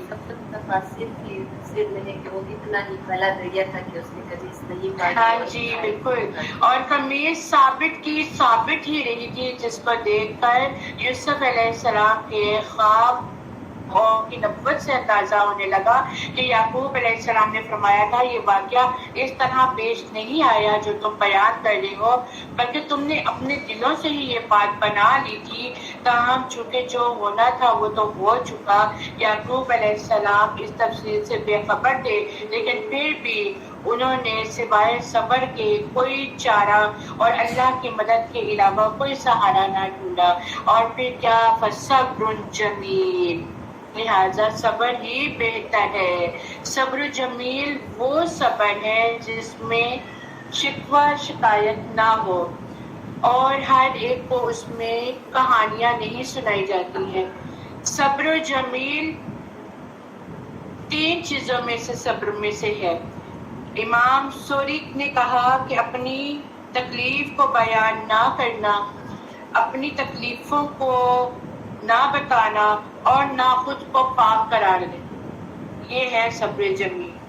اور ایک بات تو یہ بھی آتی ہے کہ ہم جب اپنے منہ سے کوئی بات نکال دیتے ہیں، جس طرح یوسف علیہ السلام کو کوئی خدشہ تھا کہ میرے بچے اس طرح نہ کر دیں تو ان کو بھیڑیا نہ آ کے کھا لے، تو پھر بچوں نے انہی کی اس بات کو استعمال کر لیا۔ تو اس لیے جب بھی کوئی بات بولیں تو اچھی بات بولیں، اور ایسا کوئی اپنی کمزوری کسی کے ہاتھ میں نہ دیں کہ کل کو وہی بات جو ہے وہی کمزوری کو پکڑ کر آپ کے لیے استعمال کیا جا سکے۔ اور اس پر اللہ ہی سے مدد مطلوب ہے جو تم بیان کرتے ہو۔ اور ایک قافلہ آیا جس پھر اس نے اپنا پانی لانے والا بھیجا تو اس نے اپنا ڈول لٹکا لیا، وہ دیکھتے ہی پکار اٹھا، واہ خوشخبری ہے، یہ تو لڑکا ہے، اور انہوں نے اسے پونجی سمجھ کر چھپا لیا، اور اللہ اسے خوب جانتا تھا جو وہ کر رہے تھے، اور انہوں نے اسے معمولی سی قیمت یعنی گنتی کے چند درہموں میں بیچ ڈالا۔ ان کا مقام دیکھے، یوسف علیہ السلام کا مقام دیکھے، کتنا اونچا مقام، اور ذرا سی قیمت پر اس کو بیچ ڈالا، اور انہیں اس میں کوئی رغبت ہی نہ تھی۔ اور وہ شخص جس نے یوسف کو مصر میں خریدا تھا، اس نے اپنی بیوی سے کہا اس کی رہائش اچھی رکھنا، اس کے لیے اچھا خیال رکھنا، اس کی پرورش اچھی کرنا، امید ہے کہ یہ ہمیں نفع دے یا یہ کہ ہم اسے بیٹا ہی بنا لیں۔ اور اسی طرح ہم نے یوسف کو زمین مصر میں جگہ دی تاکہ ہم اسے باتوں کی تعبیر یعنی کہ خوابوں کی تعبیر سکھائیں۔ دیکھیں ہر کام اللہ کی طرف سے ہو رہا ہے، اور اللہ تعالیٰ جانتے ہیں کہ اب یوسف علیہ السلام کو علم دینا ہے، یوسف علیہ السلام کو تدبیر سکھانی ہے، یوسف علیہ السلام کو تعلیمات سکھانی ہے، تو علم سیکھنے کا ذریعہ ان کے لیے کون سی جگہ ہوگی؟ یہ اللہ تعالیٰ نے ہی فیصلہ کر دیا۔ اور اللہ اپنے ہر کام پر غالب ہے، لیکن اکثر لوگ جانتے نہیں ہمارے لیے کیا بہتر ہے کیا نہیں، یہ اللہ سبحانہ تعالیٰ ہی جانتے ہیں، لیکن ہم لوگ اتنے جلد باز ہیں کہ ہم لوگ کہتے ہیں نہیں ایسا نہیں ہونا چاہیے تھا، جو ہم چاہتے ہیں ویسا ہونا چاہیے تھا۔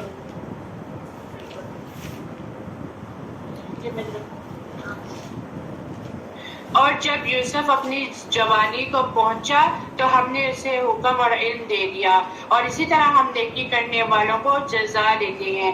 اور جس عورت کے گھر میں وہ یوسف تھا، اس عورت نے اس کے جی سے پھسلا دیا، یعنی کہ اس نے اس کو حرام کرنے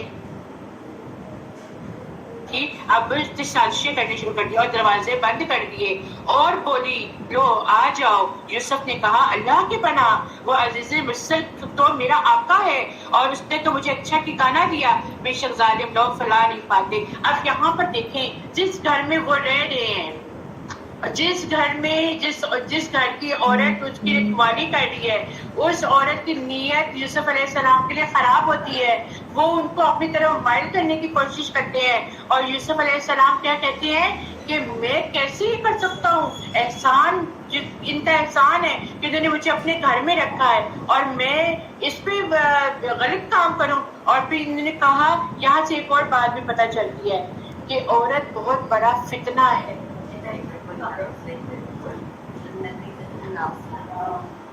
عورت بہت بڑا فتنہ ہے کہ عورت ہی جو ہوتی ہے، ہم کہتے ہیں نا فلاں مرد نے ایسے کیا، فلاں نے ایسے کر دیا، فلاں نے ایسے کر دیا، کوئی بھی عورت کو نہیں چھیڑ سکتا جب تک کہ اشارہ نہ دے دے۔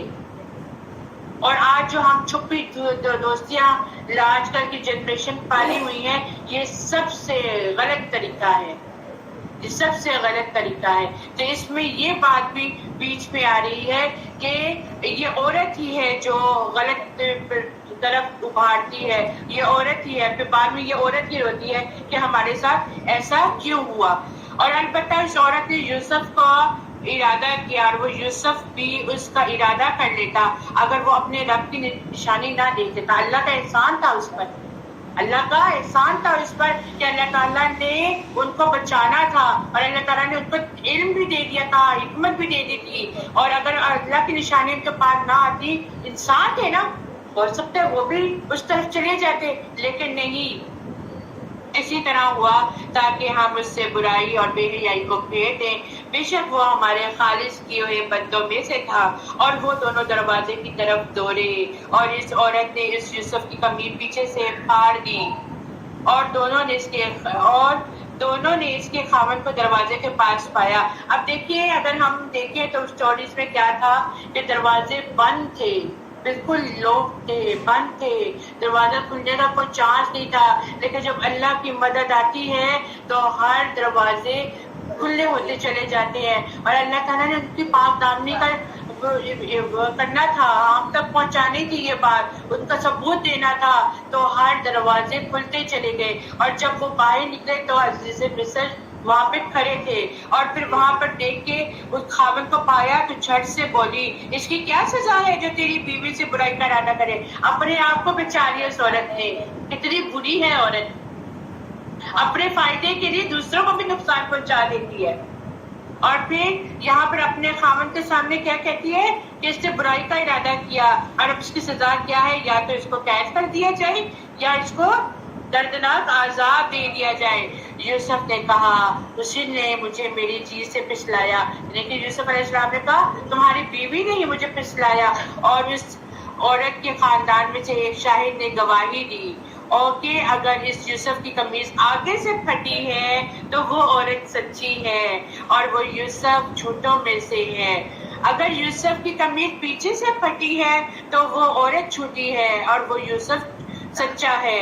پھر جب عزیز نے یوسف کی قمیص پیچھے سے پھٹی ہوئی دیکھی تو کہنے لگا, بے شک یہ تم عورتوں کے مکر و فریب میں سے ہے, بے شک تمہارا مکر بہت بڑا خطرناک ہے. یعنی کہ ان کے خاوند نے خود ہی کہہ دیا کہ بھئی عورت جو ہے اس کی فریبیاں جو ہے بہت دھوکے باز ہے. یعنی کہ صاف نشانیاں بتائی جا رہی ہیں, آگے سے پھٹتی ہے تو کون جھوٹا ہے, اور پیچھے سے پھٹتی ہے تو کون سچا ہے. اے یوسف اس بات سے درگزر کر اور بیوی سے کہا, تو اپنے گناہوں کی بخشش طلب کر, بے شک تو ہی خطا کار ہے. اور شہر میں عورتیں کہنے لگی کہ عزیز کی بیوی اپنے غلام کو اس کے جی سے پھسلاتی ہے, اور اس کے دل میں یوسف محبت کر گئی ہے. بے شک ہم اسے کھلی گمراہی میں دیکھتے ہیں. چنانچہ جب اس عورت نے اس کی پرمکر باتیں سنی تو اس نے ان کی طرف پیغام بھیجا, اور ان کے لیے مسندیں تیار کی, یعنی کہ پارٹیز تیار کی گئی, اور اس نے ان میں سے ہر عورت کو ایک چھری دی. اور پھر یوسف علیہ السلام سے کہا کہ ان کے سامنے سے نکل آ, اور پھر انہوں نے اسے دیکھا تو انہوں نے اس کی شان کو بڑا خیال کیا اور اپنے ہاتھ ہی کاٹ ڈالے. کیوں؟ حضرت یوسف انتہائی خوبصورت تھے, بہت حسین تھے. آج ہم لوگ کسی دنیا میں, آج ہم کسی کو پیارا دیکھتے تو ہماری آنکھیں ٹک جاتی ہے نا, ہمارا دل کرتا ہے کہ ہم ان کو دیکھتے رہیں. یعنی کہ ابھی بھی یہ خوبصورتی وہ خوبصورتی نہیں ہے جو یوسف علیہ السلام خوبصورت تھے. اور میں سوچتی کتنے ہی خوبصورت تھے کہ وہ ان کی جو کنیزیں تھیں انہوں نے اپنے ہاتھوں کو کاٹ ڈالا تھا. اللہ کی شان ہے نا. اور بولی, حاشا للہ, اللہ کی پناہ, یہ تو بشر نہیں ہے, یہ تو نہایت معزز فرشتہ ہے. اس نے کہا, یہی تو ہے وہ شخص جس کے بارے میں تم مجھے ملامت کرتی تھی, اور میں نے ہی اسے اس کے چیز سے پھسلایا تھا, لیکن اس نے خود کو بچا لیا. اب اگر اس نے وہ نہ کیا جو میں اس کو حکم دیتی ہوں تو اسے ضرور قید کر دیا جائے گا, اور یقیناً وہ بے عزت ہونے والی تھا. وہ عورت کہتی بھی ہے, عزیزہ مصر کی بیوی کہتی ہے, میں نے اس کو پھسلایا تھا اور اس نے خود اپنے آپ کو بچا لیا. ٹھیک ہے, وہ یہ بھی جانتی ہے کہ اللہ کی طرف سے اس نے اپنے آپ کو بچایا, لیکن وہ پھر بھی اب وہ اپنے آپ کو لیٹ ڈاؤن تو نہیں نہ کرنا چاہے گی. وہ کہتی ہے میں اس کو قید میں ڈالوں گی, اور یہ قید اگر یہ نہیں مانے گا تو پھر یہ بے عزت ہونے والوں میں سے ہو جائے گا. آگے یوسف علیہ السلام نے کیا کہا, اے میرے رب, مجھے قید خانہ اس سے زیادہ پسند ہے. اب انہوں نے کو کیا, اس ذلت سے اچھا ہے کہ میں قید میں چلا جاؤں, میں قید میں چلا ہوں, جو زیادہ اچھا ہے جس کی طرف وہ عورتیں مجھے بلاتی ہیں. کیسے وہ اپنا بچاؤ کرتے ہیں.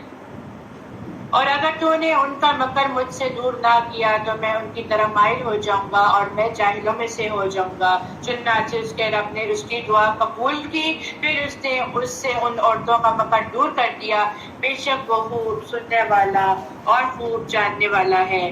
یہاں پر ایک بات آتی ہے کہ جب انسان دعا کرتا ہے تو یہاں پر یوسف علیہ السلام نے کہا کہ اللہ مجھے اس عذاب سے ہٹانے کے جیل تو بہتر ہے۔ اللہ نے یہ سزا کی طور پر کیا کہ اگر آپ مکمل دعا کرتے تو میں سب سے بچا لیتا، لیکن آپ نے ادھوری دعا کی تو ادھوری ہی پوری ہوگی۔ انسان کو جب بھی دعا کرنی چاہیے مکمل کرنی چاہیے۔ صحیح۔ ثم بدلهم من بعد ما رأوا الآيات ليسجنن حتى حين، پھر ان تمام نشانیوں کے دیکھ لینے کے بعد بھی انہیں یہی مصلحت معلوم ہوئی کہ یوسف کو کچھ مدت کے لیے قید خانہ رکھے۔ ان کے ساتھ ہی دو اور نوجوان جیل خانے میں داخل ہوئے۔ ان میں سے ایک نے کہا میں نے خواب میں اپنے آپ کو شراب نچوڑتے دیکھا ہے، اور دوسرے نے کہا میں نے اپنے آپ کو دیکھا ہے کہ میں اپنے سر پر روٹی اٹھائے ہوئے ہوں جسے پرندے کھا رہے ہیں۔ ہمیں آپ اس کی تعبیر بتائے، ہمیں تو آپ خوبیوں والے شخص دکھائی دیتے ہیں۔ یوسف نے کہا تمہیں جو کھانا دیا جاتا ہے اس کے تمہارے پاس پہنچنے سے پہلے ہی میں تمہیں اس کی تعبیر بتاؤں گا۔ یہ سب اس علم کی بدولت ہے جو مجھے میرے رب نے سکھایا ہے۔ میں نے ان لوگوں کا مذہب چھوڑ دیا ہے جو اللہ پر ایمان نہیں رکھتے اور آخرت کے بعد منکر ہے، آخرت کی بھی منکر ہے۔ میں اپنے باپ دادوں کے دین کا پابند ہوں، یعنی ابراہیم اور اسحاق اور یعقوب کے دین کا۔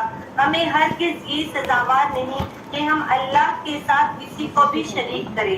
ہم پر اور تمام اور لوگوں پر اللہ کا یہ خاص فضل ہے، لیکن اکثر لوگ ناشکری کرتے ہیں۔ یا صاحبی السجن ارباب متفرق خیر ام اللہ واحد القہار، اے میری قید خانے کے ساتھیوں، کیا مختلف الہ معبود بہتر ہے یا ایک زبردست طاقتور ذات بہتر ہے؟ اس کے سوا تم جن کی پوجا پاٹ کر رہے ہو وہ سب نام ہی نام ہے جو تم نے اور تمہارے باپ دادوں نے خود ہی گھڑ لیے ہیں۔ اللہ تعالیٰ نے ان کی کوئی دلیل نازل نہیں فرمائی، فرمان برداری صرف اللہ ہی کی ہے۔ اس کا فرمان ہے کہ تم سب سوائے اس کے کسی اور کی عبادت نہ کرو، یہی دین درست ہے، لیکن اکثر لوگ نہیں جانتے۔ اے میرے قید خانے کی رفیقوں، تم دونوں میں سے ایک تو اپنے بادشاہ کو شراب پلانے پر مقرر ہو جائے گا، لیکن دوسرا سولی پر چڑھا دیا جائے گا اور پرندے اس کا سر نوچ نوچ کر کھائیں گے۔ جس کے بارے میں تحقیق کر رہے تھے وہ کام فیصل کر دیا گیا ہے، اور جس کی نسبت یوسف علیہ السلام کا گمان تھا کہ ان دونوں میں سے رہائی پائے گا، اس سے کہا کہ اپنے بادشاہ سے میرا ذکر بھی کر دینا۔ پھر اسے شیطان نے اپنے بادشاہ سے ذکر کرنا بھلا دیا اور یوسف نے کئی سال قید خانے میں ہی کاٹے۔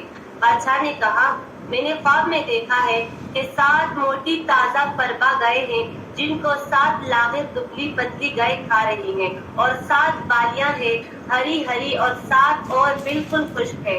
اے درباریوں، میرے اس خواب کی تعبیر بتاؤ اگر تم خواب کی تعبیر دے سکتے ہو۔ قال اضغاث الاحلام وما نحن بتعبیر الاحلام بعاملین، انہوں نے ایک جواب میں کہا یہ تو اڑتے اڑتے پریشان خواب ہے، اور ایسے شریدہ پریشان خوابوں کی تعبیر جاننے والے ہم نہیں۔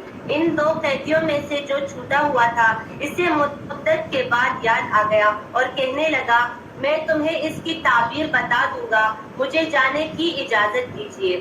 اے یوسف، اے بہت بڑے سچے یوسف، آپ ہمیں اس خواب کی تعبیر بتائیں کہ 7 موٹی فربا گائے ہیں جنہیں 7 دبلی پتلی گائے کھا رہی ہیں، اور 7 بالکل سرسبز گوشے ہیں، اور 7 خشک گوشے ہیں، تاکہ میں واپس جا کر ان لوگوں سے کہوں کہ وہ سب جان لیں۔ یوسف نے جواب دیا کہ تم 7 سال تک پے در پے لگاتار حسب عادت غلہ بوا کرنا اور فصل کاٹ کر اسے بالیوں سمیت ہی رہنے دینا، بسوائے اپنے کھانے کے کہ کچھ تھوڑی سی مقدار میں نکال دو۔ اس کے بعد سال 7 نہایت سخت سالی کے آئیں گے اور اس غلے کو کھا جائیں گے جو تم نے اس کے لیے ذخیرہ کر رکھا ہے، سوائے اس تھوڑے سے جو تم رکھ لو۔ اس کے بعد جو 7 سال آئیں گے اس میں لوگوں پر خوب بارش برسائی جائے گی اور اس میں شیر انگور بھی خوب نچوڑے جائیں گے۔ بادشاہ نے کہا یوسف کو میرے پاس لاؤ۔ جب قاصد یوسف کے پاس پہنچا تو انہوں نے کہا اپنے بادشاہ کے پاس واپس جا اور اس سے پوچھ کہ ان عورتوں کی کیا حقیقت تھی جنہوں نے اپنے ہاتھ کاٹ لیے تھے۔ اس کے ہلے کو صحیح طور پر جاننے والا میرا پروردگار ہی ہے۔ بادشاہ نے پوچھا اے عورتوں اس وقت کا صحیح واقعہ کیا ہے جب تم لوگوں نے یوسف کو اس کی دلی منشا سے بہکانا چاہتی تھی؟ انہوں نے صاف جواب دیا کہ معاذ اللہ ہم نے یوسف میں کوئی برائی نہیں پائی۔ پھر تو عزیز کی بیوی بھی یوں بول اٹھی کہ اب تو سچ بات آ چکی ہے، میں نے ہی اسے ورغلایا تھا اس کی چیز سے اور یقیناً وہ سچوں میں سے ہے۔ یوسف نے کہا یہ اس واسطے کہ عزیز جان لے کہ میں نے اس کے پیٹھ پیچھے اس کی خیانت نہیں کی اور یہ بھی کہ اللہ تعالیٰ دغابازوں کے ہتھکڑے چلنے نہیں دیتا۔ وآخر دعوانا الحمد لله رب العالمين سبحانك اللهم وبحمدك نشهد أن لا إله إلا أنت ونستغفرك ونتوب إليك۔ السلام عليكم ورحمة الله وبركاته۔ وعلیکم السلام ورحمۃ اللہ وبرکاتہ۔ اچھا جی، آپ لوگوں کو سب کو ایڈوانس میں رمضان کی بہت زیادہ مبارکباد۔ اللہ سبحانہ و تعالیٰ آپ سب کے لیے رحمت کے دروازے کھولے، برکتیں نازل فرمائے۔ اپنے لیے اور ہمارے لیے خصوصاً دعاؤں میں ہمیں یاد رکھیے گا، اور آپ لوگوں کا جو آپ لوگ دعائیں یاد کر آئے، آپ لوگ مجھے بک دیں کہ میں اگلی دعائیں آپ لوگوں کو دے